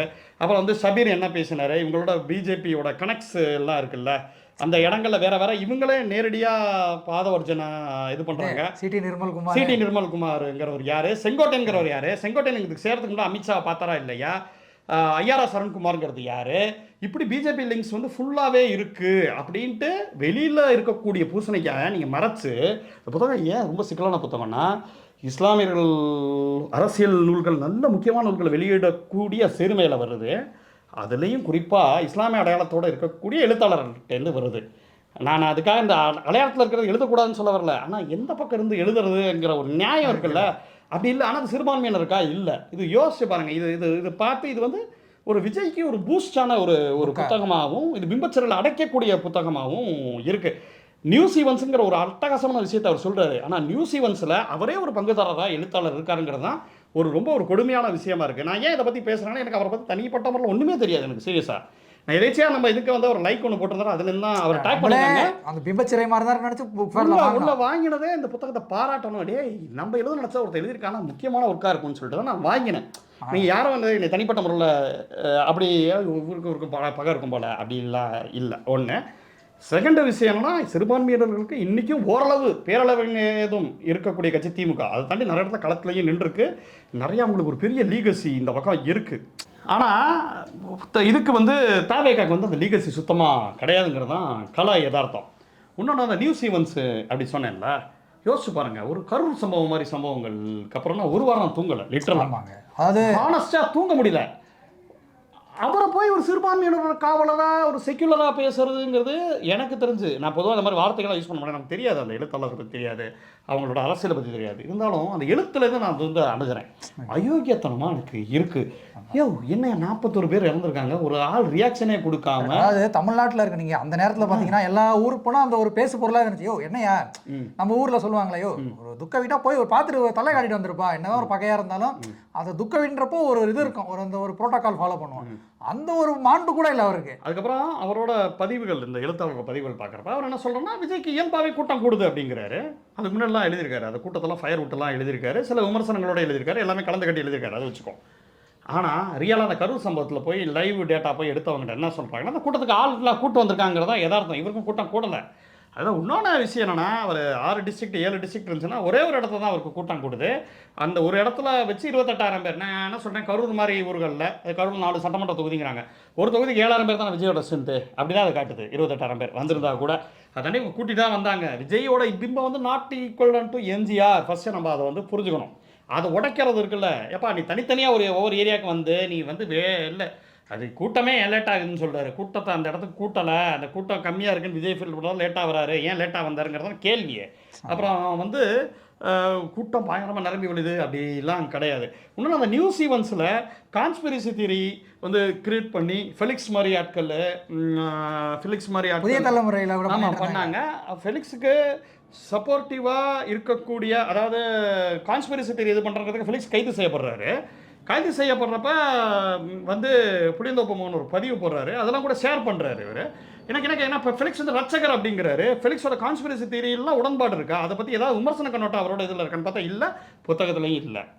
கான்ஸ்பிரசியில் தானே இதுதானே இமேஜ் பில்டு பண்ணுது. நியூஸ்னு சொல்லும்போது என்ன சொல்கிறேன்னா, இதுதானே இமேஜ் பில்டு பண்ணுது. கல்ட்டுன்னு யார் சொல்கிறாரு, இவங்க தான் சொல்கிறாங்க. ஷாலினி வந்து எழுதுகிறாங்க. அவர் வந்து மைண்டுக்குள்ளே வருத்தப்படலாம், அதாவது ஒரு சொல்லாத வார்த்தைகள்லாம் அவர் வருத்தம் தான் படுவார் அப்படின்னு சொல்லி பொலிப்பொருளெல்லாம் அவங்க போடுறாங்கல்ல, இதெல்லாம் விமர்சிக்கப்பட்டிருக்கணுமா வேணாமா? ஒரு இமேஜ் ட்ராப்புங்கிற மெயின் ஆள் விட்டீங்க சமசு சோழர் நாட்டில் சோழ தேசத்தில் அப்படின்னா அதை தாண்டி ஒரு சேகவராங்கிற ஒரு சொல்கிற மாதிரி அந்த வீட்டு திறக்கிறதுக்கு முன்னாடி ஒரு 4 மணி நேரம் கேமரா வச்சுருக்காங்க, பாட்டெல்லாம் போடுறாங்க, தமிழங்கொடி. நான் என்ன கேட்குறேன், அந்த இமேஜ் வந்து மீடியா வந்து பயன்படுத்திக்குது. இப்போ ஸ்டாலினோட இமேஜும் வந்து கட்டமைக்கிறாங்களாம். எப்படின்னா குழந்தைகளை வந்து பேச வைக்கிறாங்களாம். ஸ்டாலின் வந்து காலையில் உணவு திட்டம் வந்து கொண்டு வராரு. அந்த அந்த அந்த மாணவர் மத்தியில் எதுவுமே செய்யலையா? மகளிருக்கு வந்து இலவச இது பேருந்து கொடுக்குறாங்க. நீங்கள் நான் முதல்வர் திட்டம் மாதிரியான திட்டங்கள். அதே மாதிரி இப்போ ஒரு பட்டியலினத்தை சேர்ந்த மாணவர் வந்து போனால் அவங்களுக்கு ஃபாரின் போய் படிக்க போனால் அரசு வந்து ஏற்றுக்குது. அதனால் எக்கச்சக்க லைப்ரரிஸை கிரியேட் பண்ணுறாங்க. லைப்ரரிஸ் வந்து இருக்குல்ல, யூபிஎஸ்சி ஸ்டூடெண்ட்ஸ் எத்தனை பேர் படிக்கிறாங்க, நார்மல் டிஎன்பிஎஸ்சிக்கு படிக்கிறாங்க. அவங்க வீடுகள்லாம் அவ்வளோ பெரிய புத்தகங்களை வாங்குறதுக்கு இது இருக்காது. நீங்கள் வந்து கலைஞர் லைப்ரரியோ இல்லை அண்ணா செமினரி லைப்ரரியோ போய் பார்த்தா தெரியும், அத்தனை பேர் ப்ரிப்பரேஷன் பண்ணிட்டு இருக்காங்க.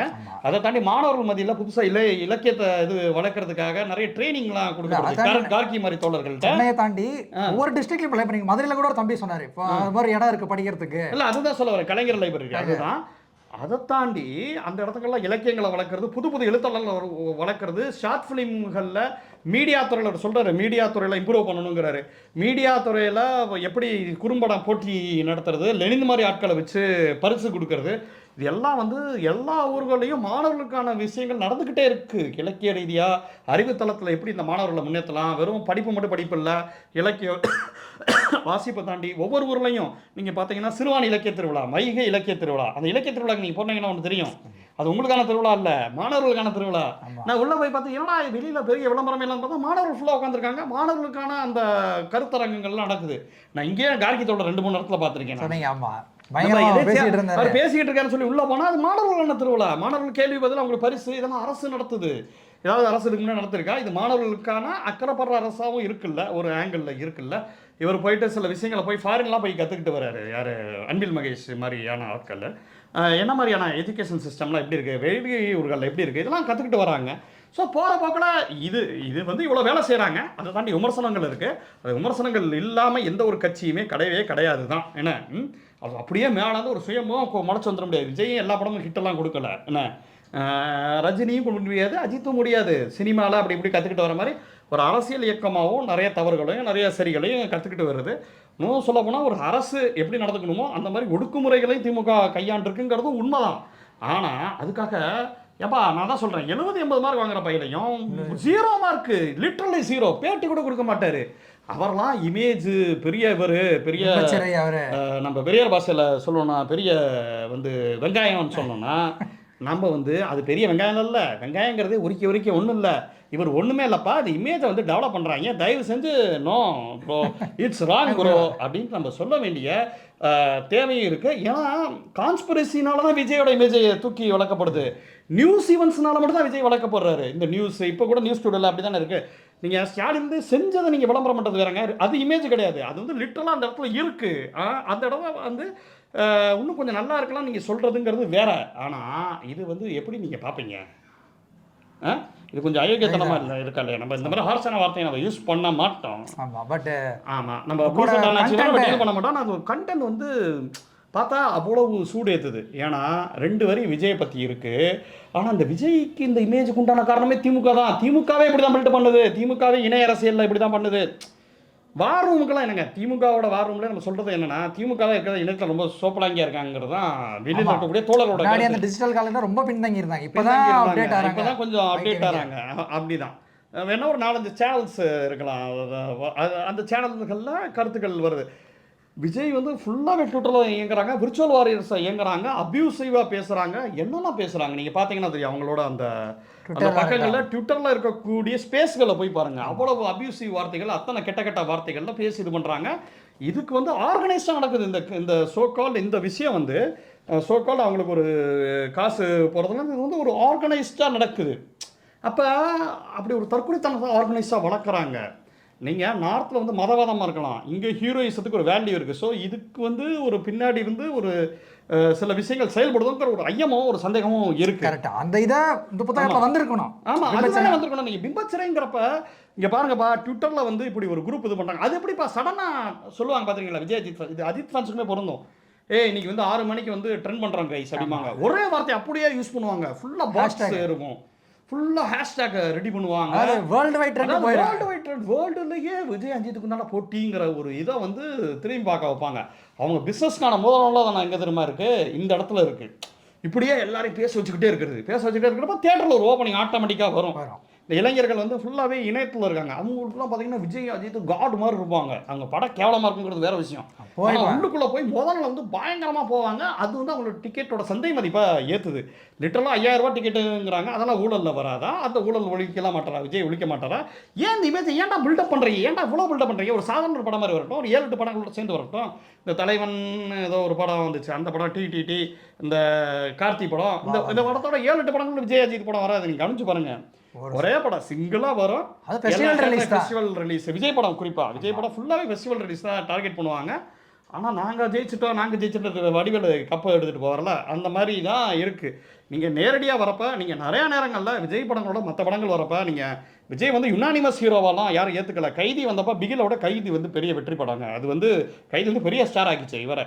நீங்கள் அவங்களுக்கு தெரியுமா இந்த சிறுத்தை அந்த ஒரு படம், ஒரு ஆடுகளம், காவலன் ஒரே நாளில் ரிலீஸு. சிறுத்தை வின்னர், செகண்ட் இடம் ஆடுகளம் பாக்ஸ் ஆஃபீஸ், தேர்டு தான் காவலன். எப்போ விஜய் வந்து மேலே இருந்தார். நீங்கள் வேலாயுதம் டைமில் 7ஆம் அறிவுக்கு தான் எக்கச்சக்க தேட்டர் கொடுத்தாங்க. தேவி பாரடைஸ் தேவி அந்த 4 ஸ்க்ரீனில் இந்த 2 மெயின் ஸ்க்ரீனு 7ஆம் அறிவு கொடுத்தாங்க. விஜய் ரசிகர்கள் போராட்டம் பண்ணாங்க, என்னடா எங்களுக்கு தேவி பாலா கொடுத்தீங்கன்ட்டு. நீங்கள் சினிமாவில் எப்படிப்பா யுனானிமஸாக நீங்கள் வந்து ரஜினி மாதிரி வந்து அப்படியே சிங்கிள் ஹேண்டரில் நீங்கள் இல்லை. நீங்கள் இருக்கிற காலகட்டத்தில் வசீகராவை சாமி வந்தப்போ சாமி கெட்ட ஓட்ட ஓடிச்சு. வசீகராவுக்கு செகண்ட் ஷோக்கு மதுரையில் ஆள் இல்லை. செகண்ட் ஷோன்னு நான் சொல்கிறது மதிய காட்சிக்கு ஓப்பனிங் ஷோ தாண்டி 2வது ஷோக்கு ஆள் இல்லைங்கிறது தான் கலை யதார்த்தம். லியோ வந்து பெரிய ஹிட்டு 1000 தேட்டரில் ரிலீஸ் பண்ணா. ஃபஸ்ட்டு ஷோ நமக்கு தெரிஞ்ச தம்பியோட பார்த்தேன். 50% சீட்டுகளோட ஈவினிங் ஷோ நான் பார்க்குறேன். லியோ ரிலீஸ் அன்றைக்கி மதுரையில் நான் பார்க்குறேன். எல்லா படமெல்லாம் ஆடியன்ஸ் வெற்றியாக கொண்டாடலை. நீங்கள் ஃபுல்லாக ஹவுஸ்ஃபுல் போட்டுட்டு இன்னும் சொல்கிறாங்க. சில இடங்களில் பிடி செல்வகுமார்லாம் அவரோட பேட்டிகளில் சொல்கிறாரு, தீனா ஃப்ரெண்ட்ஸ் வந்தப்போ தீனா ஹவுஸ்ஃபுல்லாக இருந்துச்சு. நாங்கள் ஃப்ரெண்ட்ஸுக்கு வந்து சில டிக்கெட் ஹவுஸ்ஃபுல் போடலை, ஒரே இதில் போட்டால் நல்லா இருக்காதுன்னு சொல்லிட்டு இவர் சில டிக்கெட்லாம் வாங்கி இது பண்ணுவாருங்கிறதெல்லாம் பேட்டிகள் வருது. பிடி செல்வகுமார் மாதிரியான ஆட்கள் விஜயோட வேலை பார்த்தவங்ககிட்டேருந்தே அந்த பேட்டிகள் வருது. அப்போ அவங்க இமேஜ் வந்து எப்படின்னா, நீங்கள் பெரியாளுன்னு சொல்லி பெரியாளாக இருக்கக்கூடிய சென்சிக்கு இருக்குது. அதில் இன்னொன்று இருக்குது, விஜய்கிட்ட ஒரு திறமை ஒன்று இருக்குது, நல்லா சூப்பராக டான்ஸ் ஆடுவார். அது வந்து ஒரு 1 மணி நேரத்துக்கு ஒரு தடவை ஒரு விஜய் சாங் கண்டிப்பாக டிவியில் ஓடும். அந்த இதுக்கும் பார்த்தீங்கன்னா சன் டிவியும் நீங்கள் சோக்கால் எதிர்த்தாப்பில் வைக்கக்கூடிய கலைஞர் டிவியும் தான் அந்த இமேஜையுமே தூக்கி நிறுத்துச்சு அப்படின்னு சொல்லலாம். விஜய் வந்து ஒரு நீங்கள் பார்த்தீங்கன்னா அன்றைக்கி பார்த்தீங்கன்னா தீனா ஃப்ரெண்ட்ஸ் வந்தப்போ தீனாவோட இது வந்து நல்லா ஓடிட்டு இருந்துச்சு. ஆனால் ஃப்ரெண்ட்ஸ் தான் நீங்கள் சன் டிவி டாப் 10 ஃபஸ்ட்டு வைப்பாங்க, தீனா செகண்ட் வைப்பாங்க. அப்போ நீங்கள் அன்றைக்கே மீடியாலாம் கையில் போட்டு எதாவது எப்படி பண்ணணுமோ, டிவி இருக்கிறப்ப டிவி, யூடியூப் இருக்கிறப்ப யூடியூப், ட்விட்டர் இருக்கிறப்ப ட்விட்டர், இந்த மாதிரியான ஒரு ஆர்கனைஸ்டான இமேஜ் இருக்குல்ல, இமேஜை வளர்த்து இமேஜை வந்து அப்படியே இமேஜ் அப்படி பில்ட் பண்ணிக்கிட்டே இருக்கிறது இருக்குல்ல. நாங்களாம் யார் தெரியுமா, நாங்களே ஆமாப்பா யாருப்பா அப்படின்னு கேட்டிங்கன்னா பெரிய ஹிஸ்ட்ரிலாம் ஒன்றும் இருக்குல்ல. என்ன ஹிஸ்ட்ரி, என்ன இண்டஸ்ட்ரி ஹிட்ஸ் என்ன கொடுத்துருக்காரு இன்னி வரைக்கும்? இண்டஸ்ட்ரி ஹிட்ஸ்னா ரஜினியோட படங்கள் தான் இண்டஸ்ட்ரி ஹிட்ஸ். விஜய் அஜித் படங்கள் 2 படங்கள் தான் இண்டஸ்ட்ரி ஹிட்ஸ் கொடுத்தது இல்லைங்கிறதா கலை யதார்த்தம். ஏன்னா விஜய் ஒரு நல்ல ஹீரோ, சாமிங்கான ஹீரோ, நல்லா டான்ஸ் ஆடும், நல்ல வணிகம் இருக்கக்கூடிய ஹீரோ தான், டாப் லிஸ்ட் தான், 1 2 3 தான் வர்றாரு. ஆனால் ஹீஸ் நாட் ஒன் இன் சினிமாலையுமே. அது ஒன்றாவே ப்ரொஜெக்ட் பண்ணப்படுறது. சேர் ரொட்டேட் ஆகிட்டே தான் இருக்கே தவிர அவர் சேர் ரொட்டேட் ஆகிட்டு தான் இருக்குது. என்ன நாளைக்கு பிரதீப் ரங்கநாதன் படத்தோட வந்து நான் விஜய் பயப்பட தான் செய்வார், ஒரு இன்செக்யூரிட்டாக தான் இருப்பார். அது கேரியருக்கே உண்டான இன்செக்யூரிட்டி, எல்லா ஹீரோஸ்க்குமே அந்த இன்செக்யூரிட்டி இருக்கும். பெரிய மாஸ் ஹீரோஸ்லாம் பக்கத்தில் பார்த்தா பயந்தாங்கொல்லியாக இருப்பாங்க. இன்னும் ரஜினி தன்னோட ஹீரோ இமேஜை விடாமல் அமிதாப் இதெல்லாம் நடிக்கிறது இல்லை. நான் சொல்கிறது புரியுதா? ஈவன் கமலுமே ஹீரோயிசம் இருந்தால் தான் அந்த படங்களை தான் நடிக்கிறாரு. இவர் மாதிரி காதல் மாதிரி ஒரு படம் நடிக்க முடியுமா? மலர்ந்த காதல் ஒரு படத்தில் வந்து ஒரு இது ஒரு இன சேர்க்கையாளராக நடிக்கிறாரு. அதெல்லாம் நீங்கள் நடிக்க முடியாது, எதிர்பார்க்க முடியாது. கமல் சூழல் இப்படி தான் வளர்ந்துருக்கு. ஈவன் கமல் உலகநாயகன் சொன்னால் கூட அதுதான் வந்து யதார்த்தம். பாபநாசம் மாதிரி படம் நினச்சாருன்னா அது ஒரு ஹீரோயிசம் இருக்குது, அறிவுபூர்வமான ஹீரோயிசம் இருக்குது, அதுவும் ஹீரோயிசம் தான். இந்த ஹீரோயிசம் இல்லாமல் நம்ம வாக்கெல்லாம் படம் பண்ண முடியாது. எல்லாருமே இவங்க எல்லாருமே ஒரு சமகாலகட்டத்தில் வணிகம் இருக்கக்கூடிய ஹீரோஸ், அவ்வளோதான் பார்க்க முடியுமே தவிர இவர் எம்ஜிஆர் ரேஞ்சுக்கெல்லாம் பார்க்கறதுலாம் கொஞ்சம் ஓவரு. என்ன அந்த இவர் விஜய் சொல்கிற சச்சின்ல நான் போய் இவளெல்லாம் நீ அதுக்காக உலகத்தில் இவ தான் அழகின்னா நான் உன்னைய பாரு அப்படின்னு பாருல, அதே பாடி லாங்குவேஜ் ஏய் ராஜா இது கொஞ்சம் ஓவரா இல்லை அப்படிங்கிற மாதிரி தான் இருக்குது. ஏன் அதை வந்து கடுமையாக விமர்சிக்க வேண்டியது இருக்குன்னா, அது எந்த அடையாளத்தில் வந்து யாருக்காக நிற்கிது, பிஜேபி தான் அதை பேக்கப் பண்ணுறாங்கங்கிறது வந்து ஓரளவு அதில் வந்து சிடி நிர்மல்குமார்லேருந்து அத்தனை பேர் உள்ளே வந்த பிறகு அது வந்து ஒரு புருவன் தியரியாகவே வெளியில் இருக்குது. அதுக்கு ஒன்றும் பெரிய அது கான்ஸ்பிரசி தியரியாக இருந்தால் கூட அந்த இடத்துலேருந்து தானே வந்திருக்காங்க, இல்லைன்னு மறுப்பாங்களா? விஜயுமே வந்து பாஜக லைட்டாக ஒரு அடி அடிச்சுட்டு திமுக அத்தனை அடி அடிக்கிறார்ல, அதே வேலை இந்த புக்கு பார்க்குது. அப்போ விஜய்க்கு உண்டான பிரச்சாரம் இருக்கிறது எப்படிங்க? விஜய்க்கு விபச்சரியாக இருக்கும். நீங்கள் ஹானஸ்ட்டாக விஜயை பாராட்டுறதெல்லாம் பாராட்டிட்டு விமர்சிக்கிறலாம் விமர்சிச்சிட்டிங்கன்னா ஹானஸ்ட்டாக கவர் பண்ணி ஒரு டீட்டெயில்டான ஒரு இது இருக்குன்னா எதிர்பார்த்தேன். அப்படி இல்லை. அதனால கொஞ்சம் டிசப்பாயின்மெண்ட் தான், கொஞ்சம் இல்லை. இந்த புத்தகத்தை ரொம்ப எதிர்பார்த்தேன், சீரியஸாக எதிர்பார்த்தேன். ரீட் பிட்வீன் லைன்ஸ் அப்படின்ற ஒரு இது அவர் ஒரு அமைப்பு வச்சுருக்காரு. நானுமே ஒரு புத்தகத்தை ரீட் பிட்வீன் லைன்ஸ் தான் பண்ணியிருக்கேன். முகமது இலியாஸ் அவர்களே, நானுமே அப்படி தான் பண்ணியிருக்கேன். என்ன ஸோ இது ஹானஸ்டான ஒரு அட்டம்ப்டா இல்லை. நன்றி.